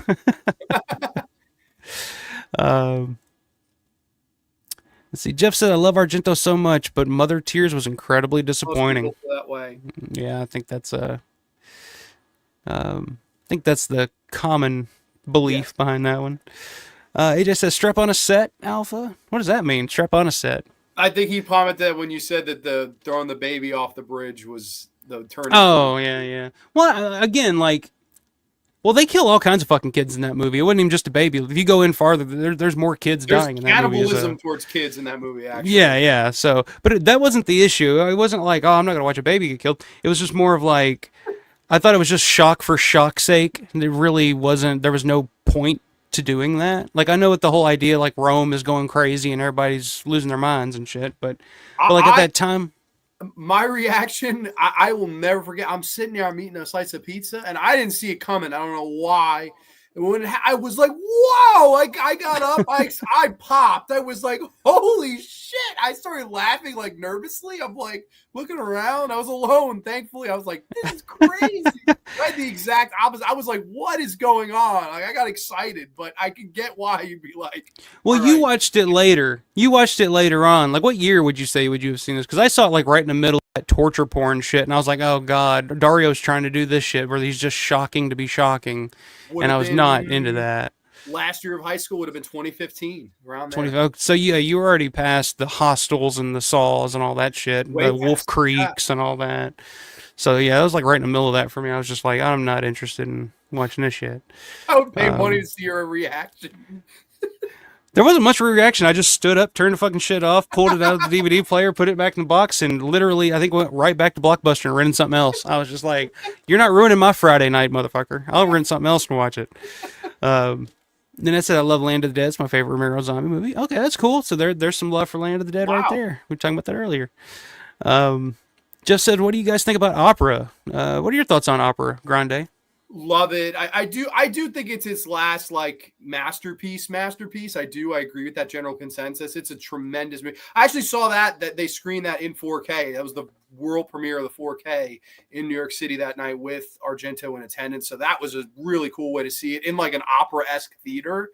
So really one of my favorites. It's in my top 5. It's probably Opera is probably number 4 in my top Argento movies. I absolutely adore it. I love the lead, Christiana Marcelich. I think she did a great job. I got her autograph when they did Severed did the big like 4K of it. And, it comes with her autograph, so that was pretty cool. I don't know. I'm a monster fan. How about you? Yeah, I'm a fan. It's probably right outside my top 5. Argento. It's up there. It's kind of right up there with Phenomena for me. It's like both really good, both really entertaining. But yeah, I'm a fan. I'm kind of with you. Like that's probably the end. Like that's the last of, which also, funny enough, kind of coincides with the last movie before Argento started putting Ozzy Argento and everything. But kind of Argento's last of his great, films. Like but then like I said, he did a lot after that I like. But in terms of like his heyday, like that's That's the Opera's swan probably like song the of the big one. heyday. Yeah. It really is. Good night, Nanette. Have a good night. Um, Kubrick Lover says, my favorite Romero Dead is Dawn. I met George and he signed my Dawn the Dead box set. Very cool. That's awesome. I wish you would have gotten to meet him, Grande. That's I did. You did meet George? Oh, I'm thinking of I think Matt. I think Matt was the one that didn't meet him. I never met him. Oh, that's a yeah. I don't like Landry never met him. Let's see. Argento's Dracula, meh. That's putting probably it. a good review for that That's movie. putting it lightly. Yeah, meh. All right. So yeah, not too many opinions there on Mother of Tears, but I don't think a lot of people should because it hasn't really had a release outside of that original Dimension Extreme DVD. So that's the one that I'm ready for a 4K. This, man. I'd yeah. kill for it. I wonder who owns the rights to that. Dimension. I actually, when Dead Pit brought on the guy from Severin, I asked that, and they asked him the question. He was like, "I've never even looked into it." He was like, "I don't know." So he doesn't even know. But I would love a 4K of it. Like I'm holding out. I really would love that, man. That would be a cool day for me. Yeah, that'd be a big one. All right. John Vulo popping in late. What's going on, John? Good to see you, sir.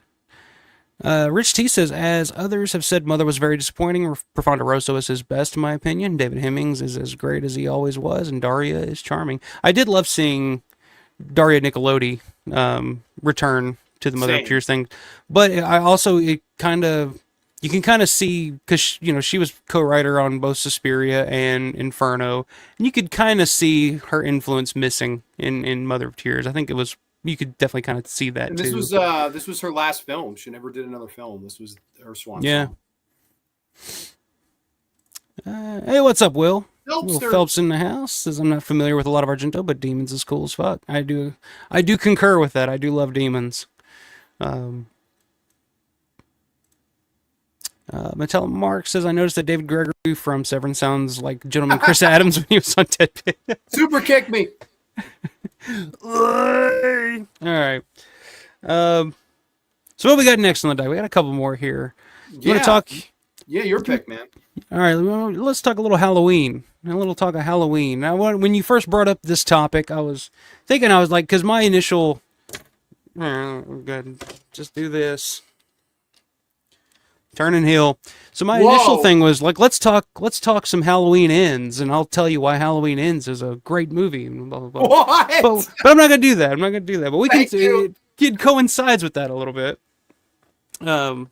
These are actually kind of nice. I got this bright ass light that always hit me in the face over here. It's kind of nice just to. You look like Tom relax Matthews my in eyes. Night of the Creeps. Thrill me. No, Tom Atkins. Not Tom Matthews. I think you said Tom Matthews. Let me eat your brains. You got to let me eat your brain. Come on, Jason, it's me one. Remember? You big pussy. You said Tom Matthews. All right. I'll take Tom Atkins. I like Tom Atkins. He's a man's man. But so I was thinking like Halloween. I was like, the bigger, in terms of like a booking decision, one of the most controversial booking decisions that kind of started the whole thing was the idea of making Laurie Strode Michael Myers' sister, and the idea that John Carpenter, when he was writing the screenplay for Halloween 2, he attributes it to a lot of beer and just being out of ideas, because Halloween 2 was not really anything he wanted to even do, but he was like, well, if you're going to fucking do it, I guess I'll write it. But he makes the Laurie Strode character Michael Myers' sister, and of course that kind of the lore goes on from there and always has. Now, the Laurie Strode character arc goes in multiple different directions from that point on in all the movies. So you get from Halloween 1, Halloween 2, Halloween H2O, and Halloween Resurrection. That's one timeline of the Laurie Strode character. Then you also have the Halloween 1, 2, and then 4, 5, and 6 are all kind of the same timeline with the Jamie Thorn stuff. Lloyd and Yeah. yeah. But then you also get the David Gordon Green timeline with Laurie Strode, where they kind of cut out part two, and she's no longer his sister, and we're just supposed to take you. So there's like multiple different timelines there. Which one is your favorite? Which one do you prefer, and why? I'm gonna take these off. Wow. So I would say Halloween 1 through 4 are the best Halloween movies. Now I know that doesn't answer your question, so I'll answer your question. I guess the timeline I would pick is the first one, the second one, and then I would never go anywhere near David Gordon Green movies. I guess that would lead to the H2O and Resurrection, right? That would all Yeah, be considered the same. Okay, so I would have to pick that one because I love Halloween 1 and Halloween 2. Halloween H2O is really not a movie I like. It is one that I think suffered from that whole Scream formula, trying to be meta and all that. Like, to me, it feels like a Scream movie, and it's a bad one at that. I will say, though, they got Laurie Strode right. They got the character right, the arc of I'm afraid, I've been drinking, I've been having nightmares, I've been holding my son back, played by Josh Hartnett. I've been holding him back from going out and living because I'm afraid. I live in fear, right? I'm surviving. I'm not living. That's the whole mentality. Whereas at the end, Michael, I'm not running away from the fight anymore. I'm not running away from you. I'm not going to try to survive. I'm going to live. And she closes the gate behind her and round 3, motherfucker. Let's go. And there's the big battle between brother and sister. That's fine. That all that stuff is fine. The rest of the movie around that stuff is leaves a little bit to be desired. Resurrection, do I have that should to just not exist. Yeah. Yeah, I mean, I guess if you're going full circle with her character, you only have to watch the first 10 minutes of Resurrection because she dies after going into a mental institution, and because she killed the wrong man who had his larynx crushed, I guess, by Michael Myers. Yeah, yeah. And he switched outfits with him, and then she chopped his head off, and oh my God, but no, it wasn't really him, and she gets killed at the beginning of Resurrection. A bunch of that shit is shit, but that would be the timeline I picked. Halloween 1, masterpiece. Halloween 2, I think it's another masterpiece. I think it's one of the best horror sequels out there. I love that movie.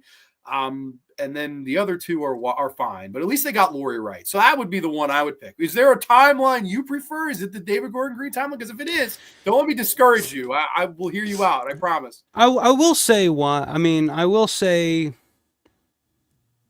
I don't know. I'll come back around to it, but I do agree with you. I think the best timeline for the Laurie Strode character it should just be one. If they're gonna make, because if it were me, I would have never made her his sister. I would just had Halloween 1 as its own thing, like, because I think that's what makes that movie terrifying. It's about fate. It's about Laurie Strode just happens to come upon this crazy guy just because she's dropping the key off at the house, and it's more terrifying that this random guy just latches onto her for no particular reason and completely kills all her friends, stalks her, and all that shit. That's more terrifying to me than him having some motivation where it's my long lost sister and I gotta kill her, and the bloodline aspect, yeah.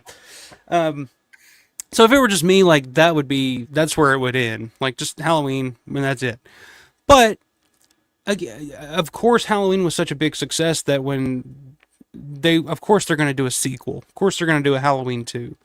And John Carpenter, you have to go somewhere. There has to be some reason, especially because you have to bring back Jamie Lee Curtis, the star. And by Halloween 2, she was a scream queen. She was kind of a name. So if you're going to do another Halloween movie, you got to bring back Jamie Lee Curtis. And you can't bring back Jamie Lee Curtis and have Michael Myers stalking her around Haddonfield. Oh, something died. They cut out for Romero's budget. Uh-oh. I think it's storming outside. Oh, there we go. All right, but you can't bring back Laurie Strode and have Michael Myers continuously, like, following her all the way to the hospital and her just be some random person that he's stalking, There has to be some motivation for him to follow her to that hospital. So making her his sister makes sense in that way. It gives him a motivation to continue through a sequel because there had to be a sequel because it makes money and that's what studios do. If something makes money, they're going to keep making it and they don't give a shit. Yeah. So I get that aspect, but I think if you're going to do that, you got to do, after part 2, Halloween H2O is the definitive ending to that storyline to me. Yeah. Fuck Resurrection. That was nonsense. It was a, H2O is the perfect ending to that because the Laurie Strode character by H2O, she's a strong character. Yes, she's drinking and taking medication and stuff because she's still struggling with everything that happened all those years ago. Um, but she's strong enough that she's still got her life together. She's still raising a son. She's living in California. She's the head mistress of a prep school. Like, she's a successful career woman. She's still holding it together long enough, enough to have. Whereas in like the David Gordon Green stuff, it's like, okay, now it's all these years later, and she's this crazy ass woman living in the woods, pissing in jars, and and taking away all the lore of part two. It's like if I don't know, it makes no sense. So to me, the perfect ending is H2O for the Laurie Strode character, where she just lops his fucking head off at the end after standing up, and that's it. Like that should be where that storyline ends. And to me, that's why I'm not a fan of the David Gordon Green, Laurie Strode character continuation at all, because you take out part two, you take away the fact that she was Michael Myers' sister, and what's the point? Now he's coming back all these years later, coming back after, I guess, going back to Haddonfield. Now she's after him, and she's just been, and it's like, it's hard for me to believe that this woman would be so traumatized and so just crazed by what happened all those years ago, when it was just like, okay, yeah, my friends were killed and that was it. Like, I wasn't chased through a hospital, like, there wasn't like the whole thing. It's like, it doesn't make any sense to me. So like, that's the perfect. And they betrayed her character. Like, to me, they ultimately, like, there are lines in there where I prayed he'd get out. I prayed he'd, like, what? You're telling me that little old Laurie Strode, who forgot her chemistry book, walking home with fucking Linda, Laurie, totally. You're telling me that's the same lady that I prayed for him to get out, with her long ass hair and her Grammy fucking gum job glasses. Oh shit, I cannot. She turns into Reba McEntire from Tremors. Like, she's just armed to the teeth and ready to. You ain't gonna use that. Try this 40-40 or whatever the fuck she says. I know. 30-30. Always says she turns into the crazy cat lady from The Simpsons, which is the pretty much. Yeah. Like, I don't know. Like, she's a fortress. Now, if you're a podcaster, you got to spend $3,000 for him to sit down and, oh, do you believe in the boogeyman? Oh, well, you should. They made her character so obnoxious, so unlikable, so unlike. Okay, we want to erase all those other movies except the original. Buddy, who she was in the original, there's nothing like what you had her in these other movies. Like, nothing. Yeah. And by the last one, you were so traumatized by your buddies that got killed 40 years ago. But when your daughter dies and Halloween kills itself, a.k.a. The Revenge of Leon the Professional, which is basically what I call it in the movie. It's basically a shitty version of Leon the Professional. In Halloween Ends, she's baking pies and Halloween spirit and shaking her yits. I'm like, what the hell is this? What happened? You're not traumatized and killed your own kid, and there's no sadness. It's let's bake a pie. Happy Halloween. Holy shit, man. Let's bake a pie. I'll tell you, that's the worst time. I'll take the thorn. I would tattoo the thorn on my fucking wrist before I'll watch those movies again. You're shitting me. I got it. That's right real? Oh, yeah. Yeah, that's my first tattoo. Shut up. That is not real. That's real. That's real. Believe it. First tattoo. Hang on, let me get a. I'm fucking mind blown right now. Yeah. What the fuck? I swear on my mother, I had no idea he had that tattoo. And I don't even love those movies or anything. Like, that was my first tattoo. I turned 18. They were just like, my friend was an apprentice. I was like, oh, I just want to know what it feels like right here. Can you do like the Mark of Thorn from the Halloween series? I thought that looked cool. Do you feel anything on Halloween night? Do you feel a little stronger or anything like that? Like... Nah, not anymore. Back in the day, maybe, but nowadays I'm just sitting out in a chair, fucking passing out candy to the kiddos. So, back in the day though, Halloween night, I was howling at the moon. Let me tell you, but.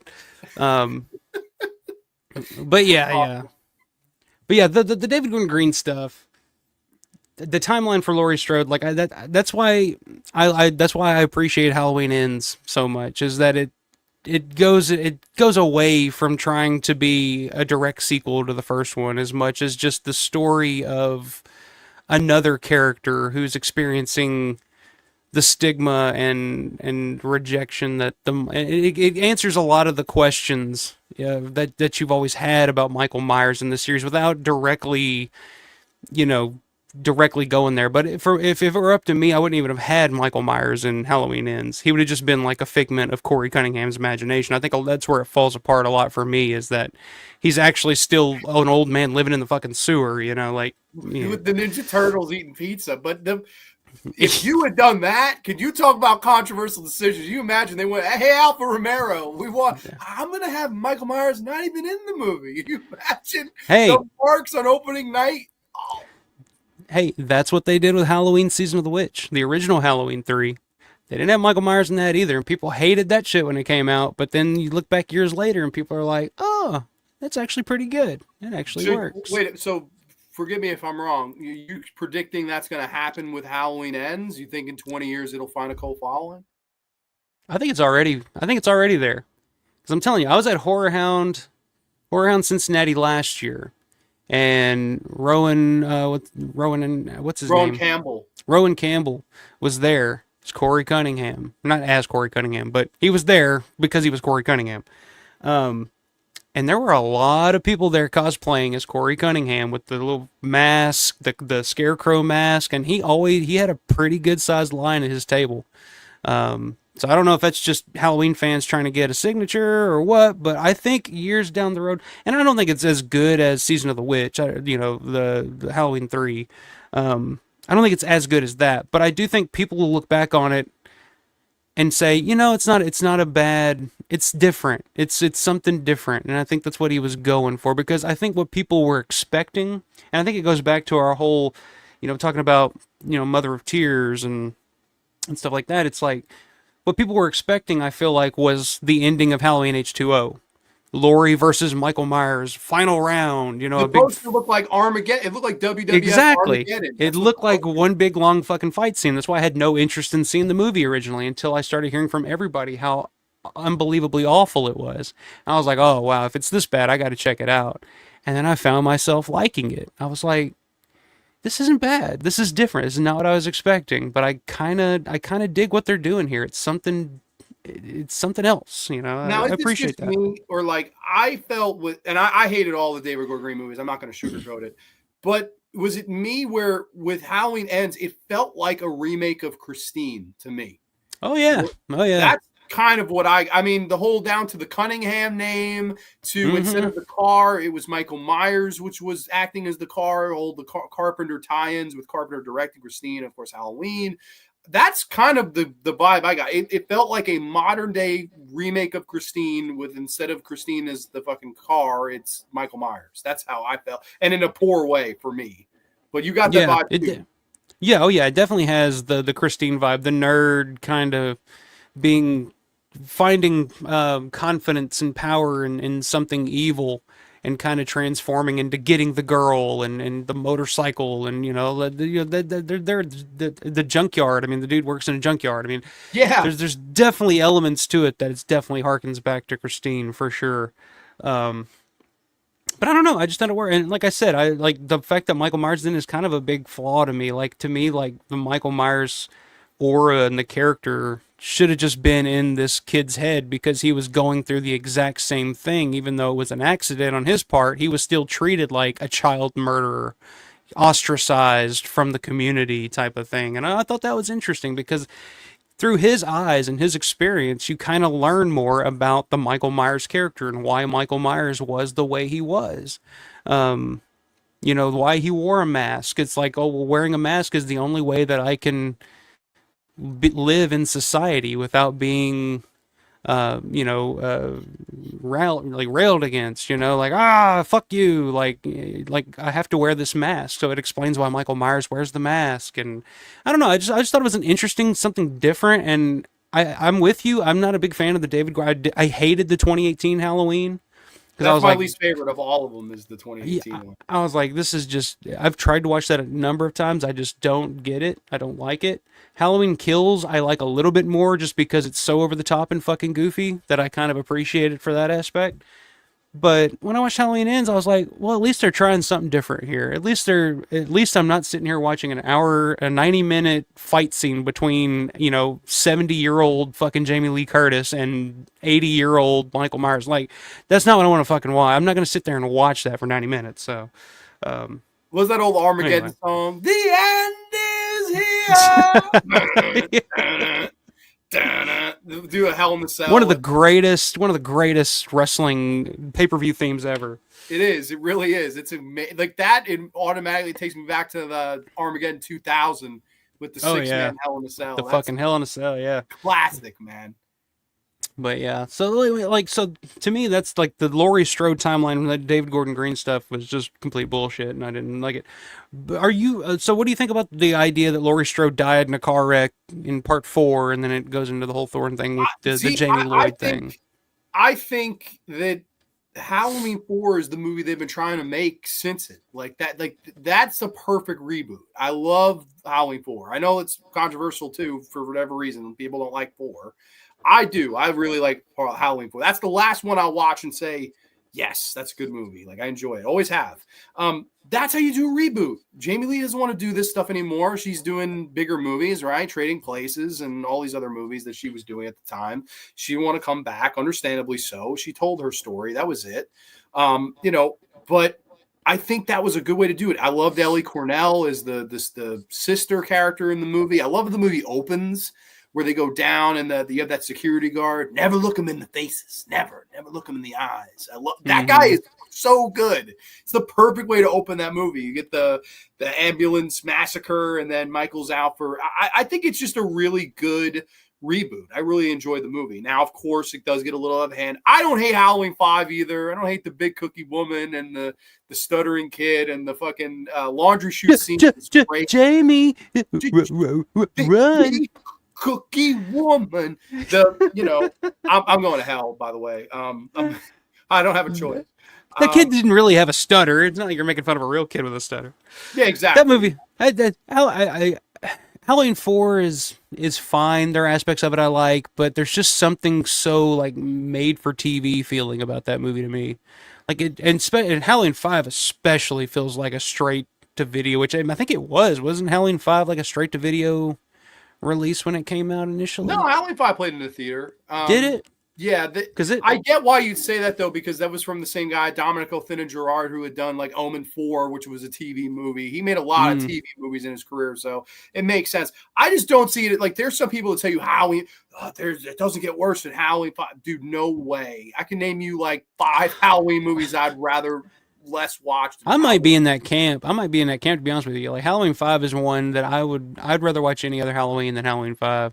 Maybe not Resurrection. Maybe not Resurrection. I'd rather watch Halloween 5 than Resurrection. But outside of that, yeah, Halloween 5. It's just that fucking funky ass mask throws me off because it just looks like this. Yeah, the Nicolas Cage mask. That's a good way to put it. It's just I don't know, something about that movie. It just doesn't work. I get that. I don't know. And then by the time you get to part 6, it's all the Thorne cult stuff. Like, I don't hate it. I don't hate that part, like that trilogy or whatever. I can watch any of those 3 movies and be okay. To me, the biggest offenders are the David Gordon Green ones, and then I would say the second Rob Zombie one was a fail. I don't like that movie at all. I don't mind. I don't hate the remake. I don't love it either.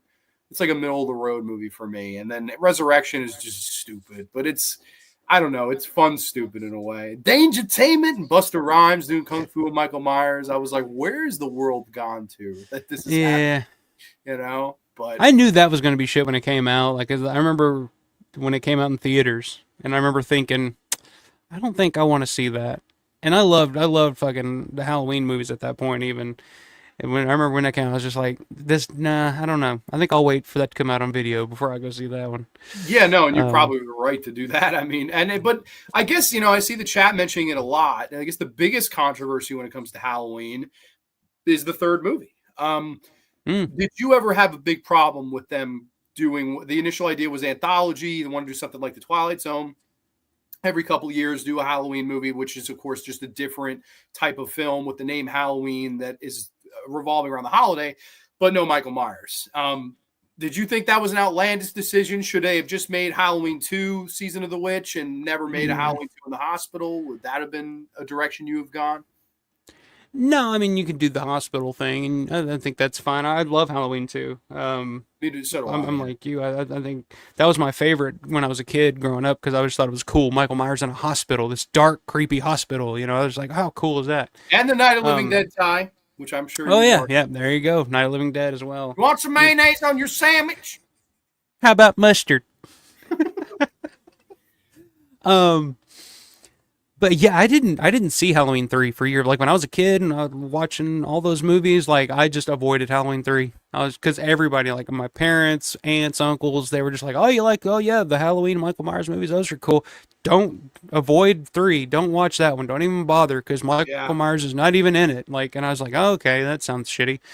But then when I got older and I finally watched it, I was like, wow, this is actually really good. Like I love the soundtrack, love Tom Atkins. Um, just the story is so outlandish and crazy. The idea of these, Oh, and it's like the fucking the little kid, the fucking oh, what's his name? Has the mask and has fucking snakes and bugs crawling out of his head. oh my God. Little buddy's head, fucking the snakes and shit. I'm just like, God damn, this is a fucked up kind of movie. And That I is was like, I was not terrifying expecting that. scene, man.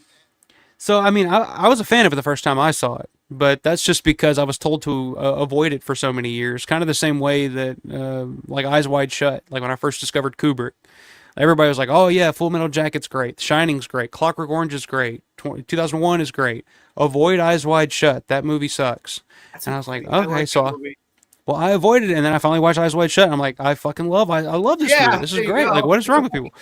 So Halloween 3 was kind of like that to me. Do you remember the first time you saw Halloween 3 and were you aware of the fact that Michael Myers wasn't in it and it was something different? Because I think that was the big issue when it came out is that people thought, oh, Halloween 3, it's got another Michael Myers movie and then, he's nowhere to be found other than the commercial on the TV.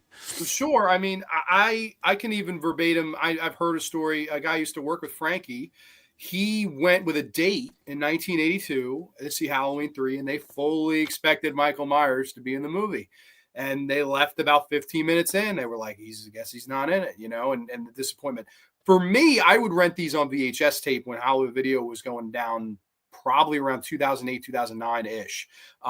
Really, really, really liked Halloween 3 from the first time I saw it. I was like, this is absolutely tremendous. It never bothered me. Same thing with, like, there are things with that franchise that bother people, like the brother sister thing. There's some people that they think Halloween 2 is the biggest piece of shit of all time because of that one aspect. I'm like, I don't know. I see a great slasher movie. That's what I see. But I get it. I get certain things bother certain people. It's fine.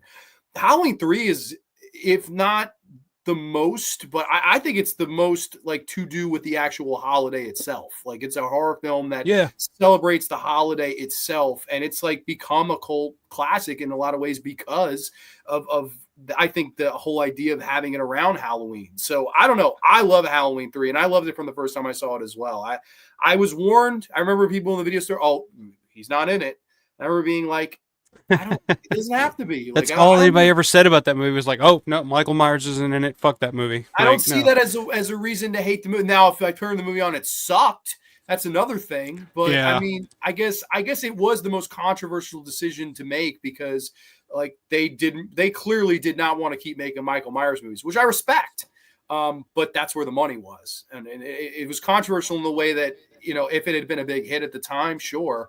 But I don't think with that name on it, it was going to be a big hit, unfortunately. No, I don't think it stood a chance. No, it didn't.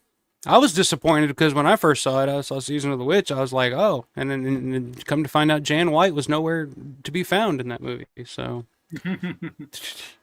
for all the Romero fans out there, I love it. That's awesome. let's see, what's chat saying? I think we had Mateo saying Mateo Argento was tanked here. after Opera, Sleepless in Opera, or Sleepless in Mother, the only decent after that. Okay, I think that's where left off. Weinstein Company owns Mother of Tears. That would explain a lot. That sucks. Matella Mark says, "You will not tell us how Halloween ends is a great movie. I'll have you committed." Okay. Straight jacket him. Lock me up. Hey, I don't know if you noticed, but I'm wearing my I did notice. I appreciate it. Do you have graveyard merch, shirt tonight. right? Do you have Alfa Romero shirts? Yeah, I got a T Public store, shop.alfaromero.store. If you guys want to check I'm that gonna out, get some threads from you, buddy. I'm hoping they some kick some of the money back to you. I get maybe a couple bucks off of it, so it's fine. Is there I any just way think I they're could compensate you for real? Like that's nah. I No, will. I just it's not. I just love making those shirts and designs and shit because it's goofy, like insider Romero fan shit that I would love to wear. So I'm just like, I'll put that on a shirt. I think that'd be fine. Um, let's see. Cooper Glover says I like Halloween 3 a lot. Not right away the first few, but then I really got into it. Okay. That's cool. Telemark says that David Gordon Green trilogy was a complete abomination. 2018 was sort of okay. Kills was a Jackie Chan movie with Michael Myers written into it. That's a There good you way to put go. it. And Ends is simply the worst film I've ever seen. Oh, come on, Telemark. Come on. It's not that bad. It's not that bad. Open your mind. Open your mind. Jeff says Halloween 1 and 2, no thank you to any of the David Gordon Green films. There you go. John Villa says Halloween H2O was probably the first horror movie I saw in theaters after I got into horror / Halloween. If it had a better mask, it probably would be better. I also saw Resurrection in theaters. Ugh. Yeah, that's the thing about H2O is people were not too happy with the mask. I think some of them were CGI and some it was Oh, that is a funky aspect of H2O. I'll give you that. and has the worst Especially looking Michael back on it. Myers. Chris Durand plays Michael Myers, who's easily the worst actor to play Michael Myers to me. I think they all suck other than Nick Castle. There's not a Michael What Myers about that Dirty I Dick Warlock? Do you like Dirty Dick no, Warlock? because he's just too stiff and I think he's too much like a robot. Don Shanks is too like stocky in my opinion, or not Don Shanks, but George Wilbur? George Wilbur, too stocky. Like he just looks a little short and stocky for me. I don't know. I've just there's no better Michael Myers than Nick Castle, and it was just a guy they threw in the mask and told, okay, walk here, walk there. And I think that's why it works because it makes it's he's not he's still human. He's still walking like a human being, whereas It the was other guys are organic. trying to make Yeah. him, they're trying to make him, I don't know, a Terminator or something. Although we all know that Tony Moran is the one and only, is the real Michael Myers. So let's not forget that. Of course. Telemark says the opening scene of Resurrection is great overall. It ain't great, but still Citizen Kane compared to the new ones. There you go. I don't know about that one. Tex says I told Grande Stephen Thrower was like British Arn Anderson. Really British Arn does. Anderson. Missy said I recently rewatched all the Scream movies in anticipation of the new Scream. Geez, what a shit show! Those movies really went downhill, in my opinion. I agree with that, especially those recent ones. Oh my god. John says I'm a simple guy. Give me Michael with a great mask, great music, and I'm like 90% on board. I don't care about anything else. I mean, yeah. I mean, if you can get the mask and the music right, I mean, how can you go wrong? They didn't really do that too often though. Is the Um, thing. Like those things were hard for them, it seemed like. yeah, one of the one of my biggest pet peeves with the Rob Zombie Halloweens is the theme that they used. He just jacked it up too much to make it. They just added all this bullshit to it that wasn't necessary. Haddonfield, here we go. That's who we need to hear from. The Haddonfield mascot himself. H2O is my preferred timeline for sure. David Gordon Green really dropped the ball. A Strode drama featuring Michael. Yeah, pretty much. Steven says you forgot how convoluted some of the later Halloween movies are. I just kind of take them as it comes. Yeah, some of to me, like, I know people kind of like The Curse of Michael Myers Part 6. And the people put over the producer's cut a lot, but to me, like, no, that movie doesn't make any fucking sense. I don't care whose cut it is, producer, director, whatever. I always I think laugh. that movie's a pretty big mess. It is. I always laugh at the people like the producers. They're like, "Oh, well, they get more into it." I'm like, "Do you really want more of this? Like more of this lore?" Like, I'm like, Yeah, "What?" I just stick with the theatrical. It's. I don't hate that movie by any means, but it's not. I mean, yeah, not when I go back to yeah. the That's another one I have some nostalgia for because I think that was the first Halloween movie I ever saw because that came out in like '95, so I'd have been like 6, 7 years old at the time. Yeah. Here's an interesting take from John. Halloween fans are the Star Trek fans of horror. I said it. Interesting take. Interesting take. Rich T says, once upon a time, Season of the Witch seemed to be universally hated, but I've always loved it, and I would have taken more of that universe over Jamie Lee Curtis' Crazy Cat Lady. I Amen. agree. I've always thought there would be a cool mashup if they did, if they had the Silver Shamrock mask, but one of the masks was the Michael Myers mask, and right as Michael Myers is about to kill Laurie Strode, the fucking TV starts pop, pop, pop, pop, pop, pop, pop, pop, and the mask It's a big dissolves Michael giveaway. Myers, and that's the big grand finale of the whole thing. Is that the mask is what kills Michael Myers in the end, and then snakes and shit start crawling out of his head. Miss C says Halloween 3 is her preferred timeline. Never been a big Halloween fan. Good to see you, Kubrick. See you later, man. Good to see you in here. John says, I think the difference is they called it Halloween 3, thinking Michael instead of separating it from the rest, but it's still a fine movie. Ends is not a fine movie. It's a stupid idea. Okay. All right. I'll take it. I'll take the bullets. I'll stand alone here. I'll stand Dodge 'em. alone. What's up, Played Out? Played Out says I have Halloween 2, H2O in 2018. The rest aren't worth a rewatch for me. Also have Season of the Witch, but that's its own thing. Okay. Yeah, I wasn't a big fan of 2018, to be honest with you. Me neither. I think it's the worst. I actually do think that's the worst one. Like, I can't watch that movie. I hate it so much. Yeah, I mean, that's one I definitely don't go back to for sure. I've tried, and I'm just like, nah, it ain't for me.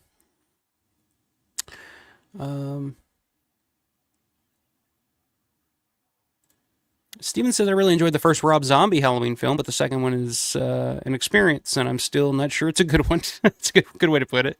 Where's your white horse at? I do appreciate Halloween too. I mean, he was trying to do something different because I mean, it was a movie that Rob Zombie didn't want to fucking make to begin with, but you threw him a bunch of money and said you can do whatever you want, and he's like, all right, I'm gonna make something completely out of left field. So,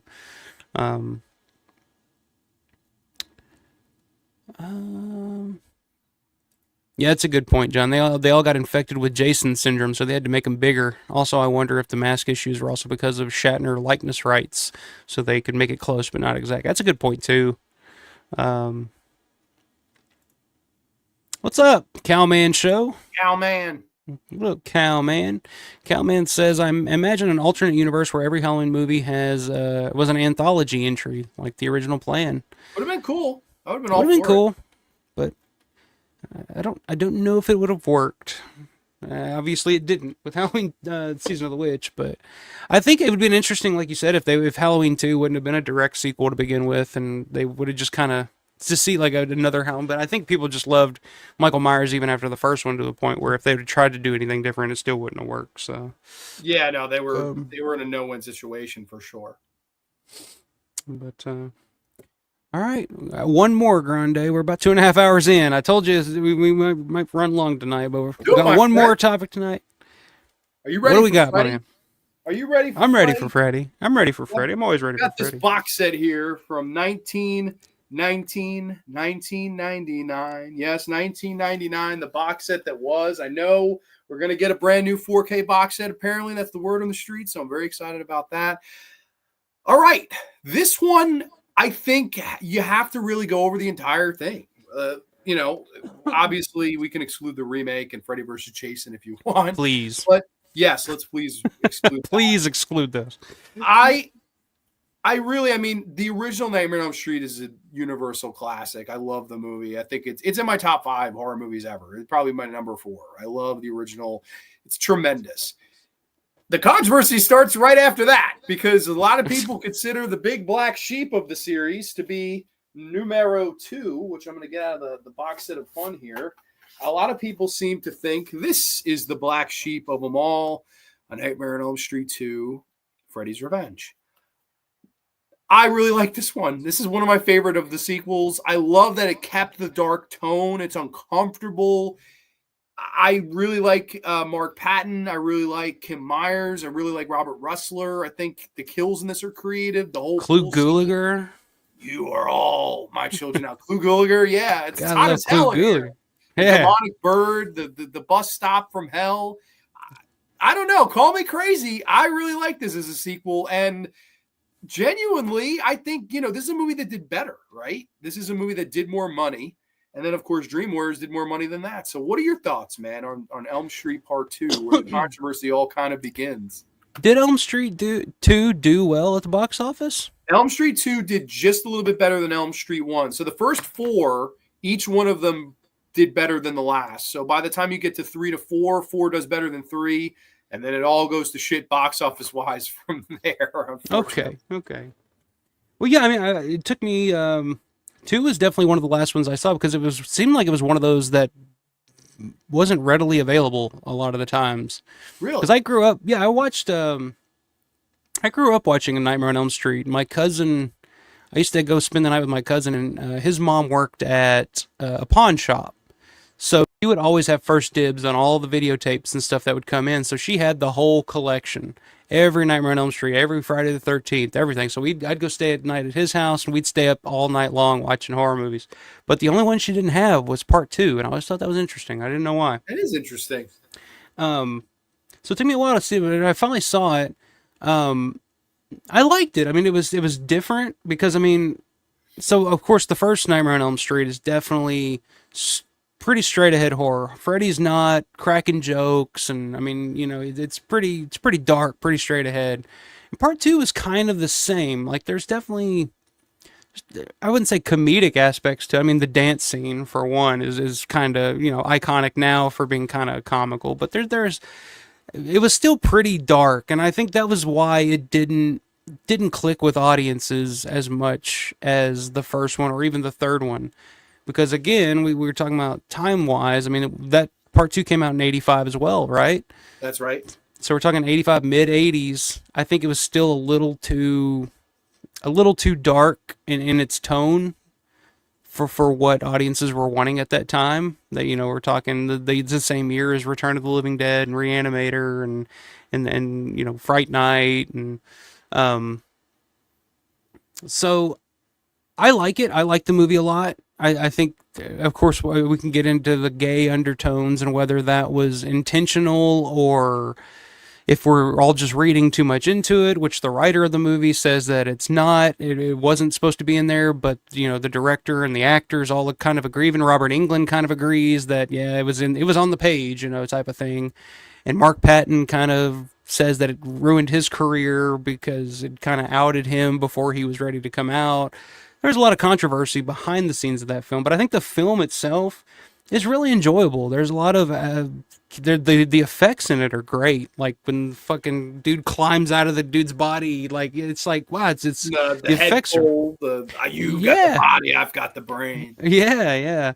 So I'm with you. The first Nightmare on Elm Street is a complete and total fucking masterpiece. Maybe the ending, which I don't know if you want to touch on the ending a little bit, but the ending is definitely one that's. If I'm showing Nightmare on Elm Street to somebody for the first time, I like to just turn it off, 30 seconds before the actual ending, just to be like, okay, that's the end. She goes off into the car. In a way, that ending is controversial, but I guess it was sequel bait enough to get a sequel. And in a lot of ways, like I know Bob Shea wanted to do the little hook of a sequel bait. Wes Craven didn't. I think it probably would have just been for the best, where she's walking to school. We see the girls jumping the ropes, still singing the Freddy song. That could have been enough of a bait to get you to. Yeah, that was plenty. That was all you really needed, I think. Controversially, obviously, they do. All the characters we've seen die are alive. They're in the car. The hood flips up. It's Freddy's sweater. Yeah. And then the mom gets pulled in through the door like it's fucking Looney Tunes. Yeah, that's the only part of the original Nightmare on Elm Street where it's like, what the fuck? But, I mean, with this movie, I always felt the biggest controversy. It's not, I know a lot of people point to the homoeroticism and their overtones. They're there. To me, the big thing with this movie was it broke the proverbial rules of the previous movie. Like that's, and I know Wes Craven to his dying day hated this movie for that because it doesn't really follow the same formula. It's not these kids each dreaming about this nightmare man being picked up one by one. It's more of a body possession movie where Freddy's boiler is going cold and he's trying to use Jesse to get to his victim so he can get the strength again in order to come out into the real world. And then, of course, if you read a little bit into what I just said, coming out into the real world. Exactly. It doesn't take a mathematician to tell you what that equals. So I appreciated all that. I like that they didn't just do the same thing again. How many times have people said how smart Toby Hooper was to not do the same thing with Texas Chainsaw 2 as he did with Part 1? He made it a black comedy because even he knew you can't recapture that lightning in a bottle more than once. And I think if they had done the same thing, if they had rehashed just more kids on Elm Street getting picked off one by one, I don't know. I don't know if there would have been a 3. I really don't. I think this was weird enough, dark enough, memorable enough, for better or for worse, for homoeroticism or for not. I think it struck a nerve, and people went to go see Dream Warriors even more so than they went to go see this. It was a situation where I do think this movie was a big success at the time. And I know you said, obviously, it doesn't play into the year it came out or the time it came out as much as 3 and 4 do. But I think that, I don't know, I think 2 kind of doesn't get enough love. I think it's a kind of important movie when we're looking at the grand scheme of this entire franchise, because this easily could have been it. People could have just said, I hate this, I'm not going to see 3. But that didn't happen. Well, I think it's become more appreciated over the years. It's another one of those that, like Halloween 3, like we were talking about.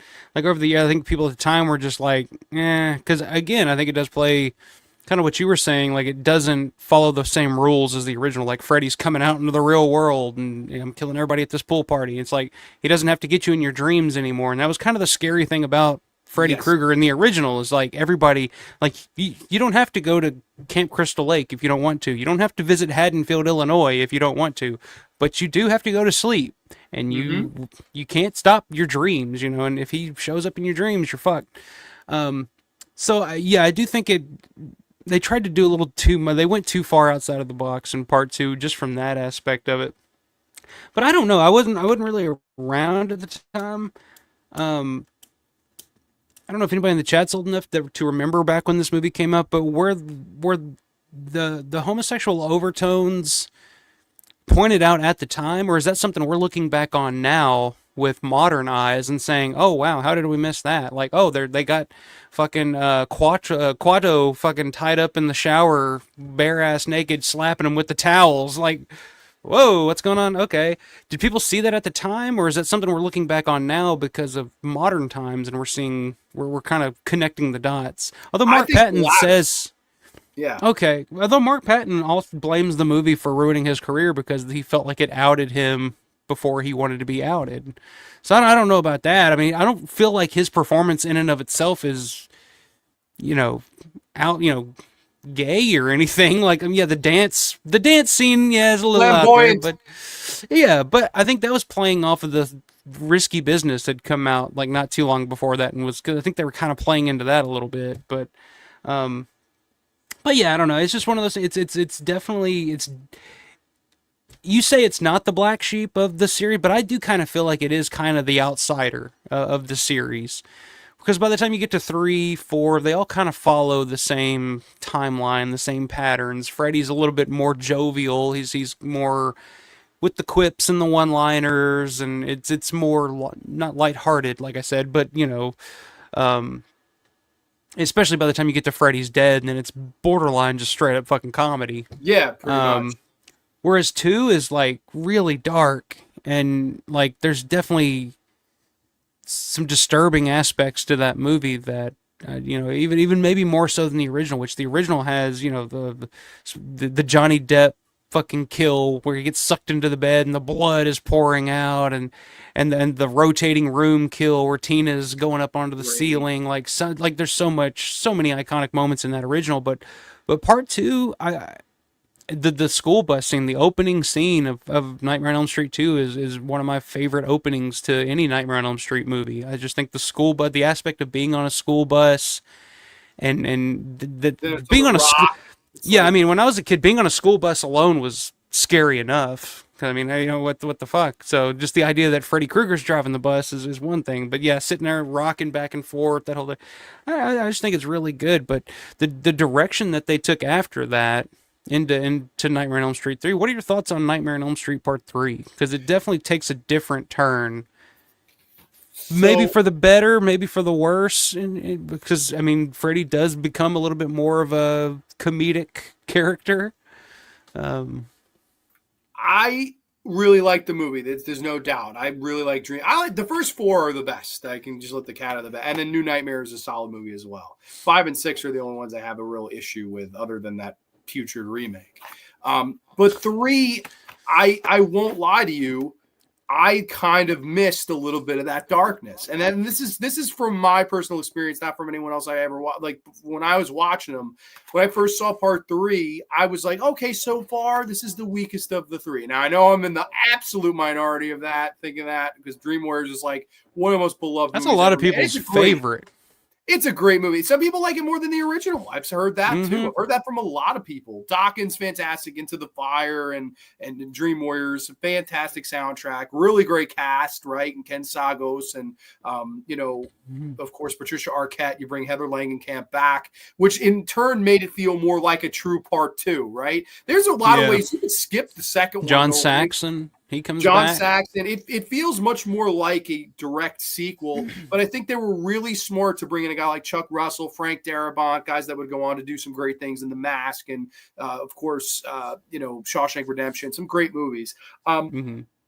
This idea of bringing it to like a group therapy of all these kids that are being haunted and dream about the same guy, that was, I think, the best thing they did. That decision, the whole I have dream powers. It's fine, but I'll be lying to you if I was like, yeah, I'm the wizard, Matt. No. You don't like the wizard? I'm much more at that fucking pool party. Freddie, you are all my children now. That to me was better, but I get it, and I like the movie a lot too. It's a really good movie, a great movie, just not one of my favorites, I guess. I don't know. It's of the first 4, the one I'd put a little bit towards the bottom. But what about you? Are you gushing about it? Because go ahead. I'm with you. I'm with you on that. Holy shit. I do like it. I mean, it's fine, but it's not one that I really go back to. The original, I watched the original in part 2 probably more so than I would watch 3, 4, or 5. Because I feel like Freddy kind of gets a little too far off, kind of like you were saying about Bride of Chucky. Like he kind of goes a little too far off into to goofiness for me, like the one-liners, and it's like, what's the line he says? Welcome to prime time, bitch. Yeah. Welcome to prime time, bitch. Like shit like that, like it's funny at the time when you see it, but it's like looking back, it's like okay, it is a little hokey. But I do like a lot of the performances, and I like a lot of the characters. Kincaid is one of the coolest characters in any of the movies. Like, I like Patricia Arquette's character. They bring back, like you said, they bring back Nancy and her dad. It was cool. We're seeing all. It does feel more like a direct sequel, but it definitely feels more of like an '80s time period, like take on the Nightmare on Elm Street, like making it a little bit more of a party, like having the Dawkins soundtrack, the Dream Warriors, which there's a great story. I don't know if you've ever heard the story. Have you ever heard the story about Freddie and Dawkins when they were doing the music video for Dream Warriors? No. So apparently there's this story out there where, so Freddie's on the set of the music video for Dream Warriors with Dawkins, and they're all waiting in a trailer, doing, waiting for their shots or whatever. And they're all just in there doing cocaine. And Freddy's in full makeup. Robert Englund's in full Freddy makeup. And he's got the glove. And he's got cocaine on the fucking blades of the glove going around to each of the band. And they're doing cocaine off the fucking blade of the glove of Freddy Krueger on the set of the music video for Dream Warriors. Wow. If that's not 1980s, I don't know what is. Could you get more 80s than doing Blow with Freddy Krueger and Dawkins? On the glove. No. Off the glove. It's the most 80s story ever. Yeah. But I like 3, but it's not one that I just fucking go crazy. I'm like you. I'm like you. The whole kid turning into a wizard, and then the punk girl with the, hey, let's dance or whatever, with the fucking beautiful knives. Like, yeah. Like I get what they're going for, because it's a true concept. Like in your dreams, you can kind of be, but I don't know. In my dreams, usually, if I'm in a fight with somebody, I'm as weak as ever. Do you ever have those dreams where you're like trying to fight somebody, but you're punching them, but nothing's happening? You're just like, why are you not falling? Scream for help, but there's nobody there. Nothing. No noise comes out. But yeah. So I get what they were going for on that, and I think that was kind of the idea of Wes Craven's original script because they kind of brought him back to do the original script for three, but it Yeah, was much darker and kind of not the direction that they were wanting to go with it. wasn't 80s enough. Um, yeah, exactly. So yeah, I mean, I like it all right. I think it may not be my personal cup of tea, but I do think it went in the right direction for the series. Kind of, it's kind of the That point. was going to be It's my like a next Bride of point Chucky for because you. all of a sudden he became Americana. All of a sudden, a child murderer that was the character Freddy Yeah, Krueger. All of a sudden, kids were wearing his pajamas. There was the Freddy Krueger hotline where you could pay $3.95 every few minutes to talk to Freddy Krueger. I don't know how the hell that worked, but that was a thing. There was Freddy Krueger lunch boxes, Freddy Krueger's show of Freddy's Nightmares. This movie helped Freddy become mainstream Americana. The original was always a classic. Part two, I think, I don't think it was as hated as it was until years later. But there's no doubt, whether you and I are gushing about this like most people do, this was the movie I think that made Freddy Krueger Americana. And like a lot of people say, this kicked off the MTV version of Freddy Krueger, which is you get it. hmm I think it at its best in the follow. I like part 4 a lot better than part 3, but like I think that this was the perfect direction for them to go. And like, yeah, there's a little bit of controversy for guys like us that are like, I don't know, the superpower thing. Like that's how. If I was in a boardroom, I don't know if I'm green lighting that. If I'm I don't know. I really don't think I would have. I would have been like, he's a wizard. What? You're a wizard, Harry. He's You're a like, wizard in a wheelchair, and he's okay, I guess. he's into making marionettes. You're gonna. It doesn't sound right, but it was great. It was really worked. And same thing with the. I will say I do love that scene though. That scene, it fucking that shit that gets me like, because I'm weird about veins and like my arms and shit. And so the idea of like strings being pulled out of my arm and being like controlled like a puppet, like that gives me cringe right there. I'm just like, I don't like It that was scene. very But creative. The movie was it very is, yeah. creative. It's a good movie. It's just I don't know. I guess there's a big boat of people that like put it on that pedestal. I like it a lot, but it's just not on the pedestal for me. But I think it was the Yeah. perfect. This was the best decision they made in the entire franchise. I would say was this Where movie do, in the direction of it. which movie do you think that it fell apart? The Dream Child. The Dream Dream Child is where it Child. falls apart because, like, okay, and this is to me as controversial as it gets. You're coming off Dream Master, which I don't know how you feel about. I think it's the best sequel. I love it. I love everything about the Dream Master. I think it's. I know, obviously, controversial to kill off the Dream Warriors. A big reason people don't like Dream Masters because they killed them off. I thought it was perfect from Quickly. a wrestling psychology. Freddy needed his heat back. That boiler ain't gonna heat itself, That's brother. true. Needed his It's heat true. back. You got to kill them. I disagree with it. Oh, they can't kill them. That's the point, though. This is the Dream Master, and it's all about the Daydreamer and Alice, and she has to kind of take the attributes of the ones around her dying in order to fight him at the end. Welcome to Wonderland, Alice, and you get that fun fight at the end. I love part 4. Oh yeah. Part 3. The fact that they rushed it as much as they did because part 4 made so much fucking money. The fact that somebody and I believe it was Sarah Risher, so no offense to Sarah Risher, but this was a horrible call to do the whole, what if he was killing people through the unborn child fetus of the lead character? That The is, fetus I'm is sorry. dreaming. Can you tell, does anyone think that's a good idea? I mean, that's crazy to me that got greenlit. To this day, I can't believe it. I think it was just the same concept as like which one we were talking about earlier? Where it was like it made so much money. I think it was Child's Play or which one was it? I don't know. No, it was Hellraiser. Hellraiser was already greenlit for a sequel before the fucking first one even came out because they knew it was going to make money. So they rushed part 2 right into production. I think that at that point, kind of like what they did with Friday the 13th and all those movies in the 80s, if you had a franchise going that was making money, it was like, we're going to keep cranking these out because they're making money. That's kind of what they do now with, or what they did previously with like Saws and stuff like that. You got Sure. one once a year, Halloween, yeah. But yeah, I think by the time part 5 rolls around, it's like the well's running a little dry, like it's getting a little thin. I think that's why they decide to kill him off in the next one. Is they kind of realize like there's not much else we can do with what we're the direction we're going right now. Let me ask you this. Was it a situation when you get to part 5, you're coming off the highs of every single Elm Street movie we have made has made more than the last one? One, two, three, four. They all keep outdoing the others.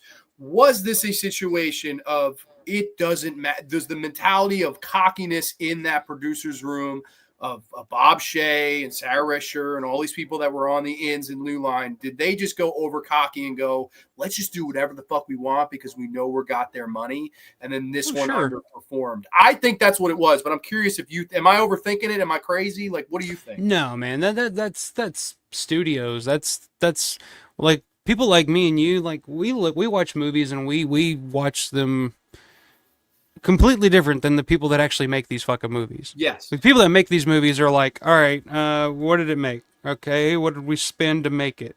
Ooh, that didn't work. Let's never work with this director again. Let's never do another one of these, blah, blah. Or they'll say, okay, what did it take to make it? Oh, okay, that's not much. How much did it make? Holy shit, it made that much.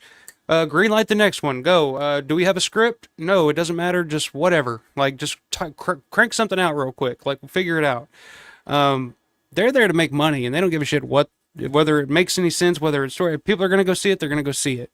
And I think by the 5th one, they realized, oh shit, people aren't going. And it's funny to me that in the very next movie, they're like, oh well, we got to the next one's got to be where he dies. And they waited. They waited to make the 6th movie. I think this was a wake up call. You know. Go ahead, though. I'm sorry. Yeah.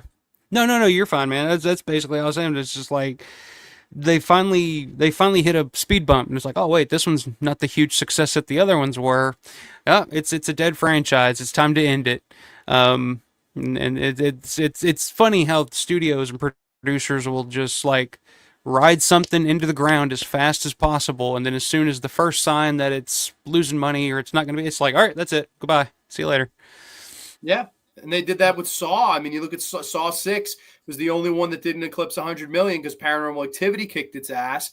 And by the next, we pulled the plug. They had 2 more Saw movies planned. They pulled nope, that's it, end it. And what did they do? They charged them more for 3D. What did they do in 1991? Charged them more for 3D with Freddy's Dead. It's smart. It's let's get one last payday, charge them a little bit more, and we'll sell it on that this is it. This is the last one. Come with your money, please. And we milk this thing to death. And I think that 5 and 6 are atrocities. I don't like either movie at all. I really do like Wes Craven's New Nightmare. I think that was a perfect ending to it all. Like I like to just think 5 and 6 never happened. It's 1, 2, 3, 4 and New Nightmare, and then I'm happy. That's my top 5 of those movies for sure. So I love the concept of New Nightmare, but I don't think it really clicked as well as it should have. It didn't.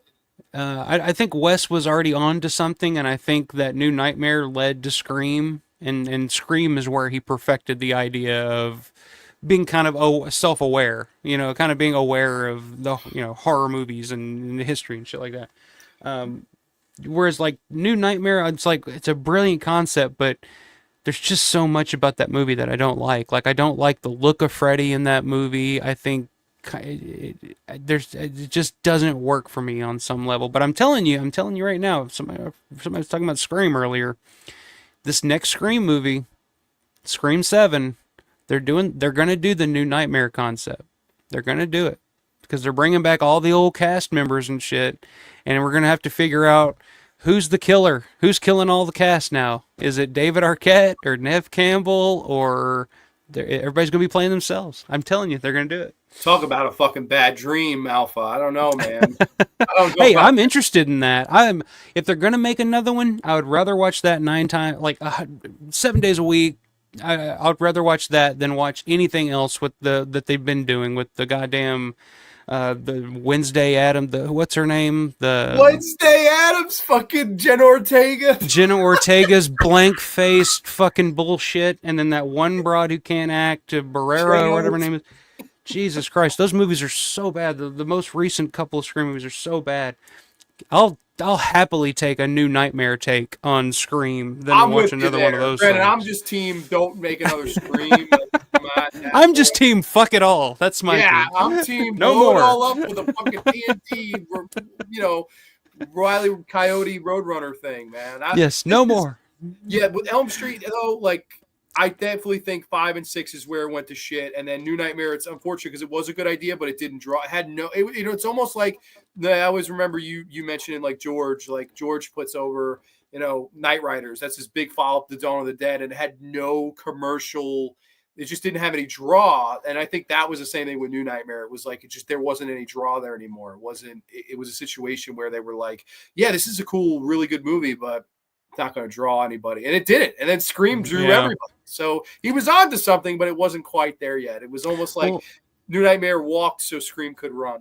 Yeah, a New Nightmare kind of was playing against Pulp Fiction and shit at the time too, so it was kind of a the deck was stacked against it. Year to jump into the cinema because there were so many good movies that year. But I love that concept though of like the idea that you bring back Heather Langenkamp and she's playing Heather Langenkamp in the movie and she's haunted. She can't get away from this character, Freddy Krueger, not the real Freddy Krueger, the character from the movies that she was the star of. And it's like that manifests itself into reality where it's like the Freddy comes into reality. She manifests it. I don't know. There's a lot of interesting things about that movie. I love that Wes Craven has a cameo as himself. Robert Englund has a cameo in that movie as himself. But I just don't think it didn't. I don't know. It just didn't hit the home run that I think it could have. For whatever reason, I'm not sure. And the little boy in that movie gets on my nerves too. From Pet Sematary, Miko Hughes. Yeah. Yeah. I don't know about him. It's not any worse than because going back to Hellraiser, that fucking Bloodline, that little boy with the mouth. Fucking you know what I'm talking about from the Shining remake and fucking from fucking Little Rascals. I can't think of his name either, but that kid gets on my damn. What'd you think of the Cenobite dogs in the fucking Hellraiser 4? That was a bunch of shit, man. We have Cenobite canines. I was like, fuck you and the horse you came. That sounds like something straight out of the producer's office. Or it's like, we need dogs. We need big fucking dogs in this movie. Why does it always have to be people that come out of these things? What about a big dog came out of the puzzle box? We need a big twist on this one. How about some dogs? All right, I guess. All right. All right, Kevin Yeager, I'll do it. Whatever you say, man. Oh, shit. What's chat saying? Goes here. John says, back in the AOL days, my screen name was Michael A. Myers. I actually got a signed producer's cut sent free on VHS from AOL. David Faraday. Wow. Yeah, the old AOL, the old AIM. That's before your time, Grande. That's before your time, man.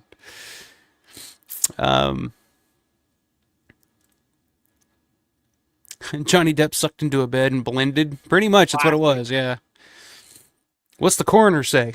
He hasn't said anything. He's been in the bathroom for the past hour puking his guts out. It's one of the best lines in the whole movie. It really is, yeah. Nightmare on Elm Street was meant to be a gay movie, but they redid it to be straight. The original? I don't know about that. Okay, Elm Street 2. Well, see, that's like the big back and forth thing, because the writer of the movie says that it wasn't. The director, Jack Shoulder, has said that he didn't think it was. It wasn't meant to be on his part, but everybody else seems to have that idea. When I first watched it, it wasn't until I got older that I noticed that stuff. So, but again, when you're a kid, you don't even really know what any of that is, really. So I didn't know this as a kid, to be honest with you. I didn't. I just knew it felt different than the rest of the movies the first time I saw it. But you weren't sure what you weren't. What is it about this movie that's so different? There's a lot of man ass in this movie. It's weird. I don't know. Usually they would just kill the coach. Why they whip his ass with a towel? Yeah. Why are they? What is this? Why are they at a leather bar all of a sudden? Where did this come from? All right. But no, I just mean like the tone of it. It was just a different type of story, I guess. Because I don't know. But I know. John says I hated 2. I think the first Nightmare on Elm Street is the best. I agree with that. I think the first Nightmare on Elm Street is the classic. Rich T says part 3 was my favorite. That puppet scene always creeped me out when I was a kid. Yeah, I don't like that. Just the idea being pulled. No thanks. Be a rough way to go. Steve Mares, what's going on, man? Good to see Steve in here tonight. Haddonfield Mascot says, I love Elm Street 2, one of my favorite looking Freddys. The makeup Hell and yeah, effects are great. Haddonfield. That is true. The effects are, who did the effects on part 2? Do you know? It was Kevin Yeager. Kevin Yeager, okay. Yeah, great effects work on part 2. What is your favorite Freddy look? My least favorite's probably New Nightmare because he just looks like a snake or something. I don't know, but Probably 4. I like 4. 4. I think that's universally. I think everybody's favorite because I think that's kind of the first time that that was kind of the standard. I think after, part 1 he's still a little toned down. Part 2 he's more of just like it was more based on being burnt. He was looked like more of a burn victim. Yes. Yeah, I'd probably go 4 too. I think 4 is when they perfected it and got the Freddy look right, you know. Yeah, the meatball soul pizzas and all that. Oh yeah, Big chest that's of another soul. gross fucking scene. So the fucking Yeah, it is. It's nasty. Soul food. Steve says Dream Warriors is his favorite after the original. And I think those are the two most obvious ones. Yes. I think everybody loves. It says part 2 gave me feelings I've never felt before, says Steve. All right, man. There's no other way to clean your room, really. There really isn't. When you hear when that pop comes, it's like, whoa, me too. Steven says, I was alive back then, but I was too young to notice it. I saw it on cable back in the day. I had a weird childhood. See, I don't even remember seeing it on cable growing up. Like, I saw the other ones, like, they'd have, like, little marathons and shit on Sci-Fi Network and stuff back in the day, but I don't ever remember watching part 2 until later on, until I made an effort to track it down and watch it. Steven says, confidentially, the movie has a 1980s party vibe because it was made in the 80s. I'm just saying. Well, that's true, too, Steven. That's true. That's a good point. Ben Grimm, what's going on, Ben? 4 has the best kill, the Roach Motel. Classic. There were some great ones in 4. Oh, man. Screaming Mad George did the effects of the Roach Motel kill. Great. Screaming Mad George also did the effects on George Romero's Biohazard commercial. Did he? I didn't know that. Yeah. Fun fact. He was, I think he's supposed to be doing the effects on the movie too, if that movie ever got made, but never did. That's a shame. And Ben said it's his favorite kill in horror. And John says, really liked New Nightmare until the end. It just got nonsensical. Yeah, I kind of agree with that. I think the ending of that movie too is just it kind of. To me, there's a fine line there that it tried to walk between reality and movie, and I felt like it veered off a little too far into fantasy, and it took me out of the idea that this was taking place in reality, if that makes any sense. Sure. Ben says, if a New Nightmare came out today, would it make as much as the new Halloween's did? Oh yeah, I think so. You think a new Nightmare on Elm Street would? I think it would make a lot. I don't know if it would make Halloween money. You think it would make Halloween money? I think so. I think it's been so long, and the last one we got was that fucking remake. I think it's been so long. I think now, in the right hands, if it's... I mean, it just depends on the marketing, too, and the studio that's putting it out, but I think it could. Yeah, I think it could easily make I'm not saying money. it couldn't. I don't know. I guess maybe because it's been I don't know, bad pun here, but the boiler room has been so cold for a long time. I don't know. Like, It's true. I don't know. I would say it wouldn't make as much as the new Halloweens did, but I would say it would still make good money. I'm not trying to say it wouldn't make a lot of money. I don't know if it would hit that number, though. Whatever number the new Halloweens did, I don't know if it would get to that, but if it was really good, maybe, sure. I don't even think it has to be good. I think there's a lot of shitty movies that make a ton of money. Right? Didn't the remake? I thought the remake did well enough financially. Like, they could have done a sequel. It's just that everyone hated it, so it was like, why? You know? Yeah, I don't know. That awful. I think still to this day, the only movie I've ever gotten up and walked out of the theater because it was just so bad. I was just like, I couldn't do it. Next to Creepshow 3, it's my next least favorite horror movie ever. That's a tough one to beat, though. Yeah. Hep Cheetah will view. What's going on, man? Here for the Torpedo Bat chat, whatever that is. I'm hoping it's delivering.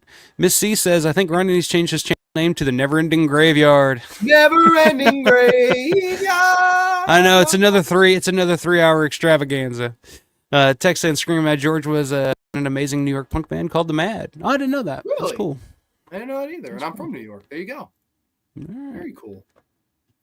All right. Well, guys, thank you for watching. This has been fun. Like I said, we were over 3 hours, another 3 hour live day, which is kind of normal for me because I can kind of fucking go on and on forever. But I hope I'm not keeping you up too late. Not at all. No, always a pleasure talking, shooting the breeze with you. And this was a fun, different concept. I've never done a show like this, so it's going to be curious to see, how people liked it and all that stuff. And like, I would be open to doing as many of these as possible. And I appreciate you taking the journey with me tonight and talking all things horror's most controversial opinions, because we had a lot of fun conversations in here, and definitely changed my light on some things. Bride of Chucky, all of a sudden, I think that was the right move, man. I am convinced. You've convinced me. There's always been Illa's movie. You did convince me of that. I'm not gonna lie. There are things that not even you can convince me of. But if there's anyone that's gonna try, it's this guy, Alfa Romero. What about Halloween Ends? Am I never? No. Okay. Maybe if I don't know. Maybe I understand. That's all right. I'm sorry. It's my own little weird quirk, I think. Hey, that's fine. It's not nothing like the adrenochrome. It's nothing like that. Hey, yeah, we didn't talk about any adrenochrome tonight. You want to talk? Let's talk about some Texas Chainsaw 4. I'm just kidding. That was pretty controversial. If we do another one of these, Texas Chainsaw 4 will be discussed. That would be an interesting fucking franchise to talk about. Where did that fucking shit go wrong? That guy, you could pick any number of different spots. Throw a rock. Ben says the remake was the second highest grossing of those remakes at the time. Only Friday the 13th made more. Yeah, so. There you go. Okay. Have a good night, Missy. We're ending it. You can head on out. You can head on out. Have you? I used to see Screaming George at San Jose State. Very cool. Wow. What? Anybody know what he's up to these days? I don't know whatever happened to Screaming Mad George. He did interviews in that Silent Night, Deadly Night from Vestron, I think. He did interviews on that, so he's still doing it. He looked fine. He looked good. Okay. That's good to hear. Steven, always good to see you, man. Good night. Jeff, good to have you in here. Thank you very much. Bonnie, pleasure as always. Always good to have Bonnie in here. Tex. THC. Text THC. See, I never realized that's what the hell that was. The capital letters there, THC. I get you. I get where you're coming from there, Tex. I get you. Robert, you're a little late, my man. We're wrapping things up, but we did a 3-hour stream. So if you want to go back and watch it, like 3 hours and 11 minutes to the end. But good to see you, my man. But everybody, if you're watching my channel, head on over, check out Grande's channel. I put the link to his channel down in the description below. Go subscribe to that man's channel. It's once a week, Thursday nights, 8:05 Eastern Time, 7:05 Central Time. I love listening. I got to point to the right direction. Here we go. I love listening to this man. Love listening to this man talk movies, man. I could listen to this guy talk movies for hours. So go check him out. Go give him some love. Check out shop.alfaromero.store if you like Goofy Romero t-shirts. Feel free. And if you're watching this channel on the Grande's channel, you're watching or you like me or whatever, you like Romero, whatever, check out Alfa Romero 88 over on YouTube. Like, subscribe, all that fun shit. So we got Jeff's already subscribed, so you got a new subscriber there, Grande. So the one for the fire. Tex says it's not that; it means hardcore. I got you, man. I got you. Texas hardcore. Texas is like, don't give me a new gimmick, please. No, I like THC. I mean, never mind. Oh, do you? Yeah, that with your adrenochrome. Yeah, gotta have a little THC with the adrenochrome. But thank you so much, man. This was fun. Well, let's do this again sometime soon. Absolutely. Yeah, no, love doing the simulcast. Thank you so much. Always a great time shooting the breeze with you, man. I really do appreciate it. And then we'll be in touch for sure down the road for whatever our next venture is. But, dude, congrats on everything with your channel. I hope you get 2,000 soon. Anyone from my side, subscribe to the Alpha of all Romeros if I could figure out which way to point here. This is so horrible. But, yeah, no, I'm pointing this way. I'm looking at you this way, but I got to point this way. I just got to remember. Yeah, it's mirrored. We'll figure it out. Yeah, no, and we'll figure it out. Just want to say thank you so much for having me as a guest, as always. Always a great time with you. So, everybody, thank you so much for watching. I appreciate it. Yeah, man. You guys have a great rest of the night, a great rest of the week.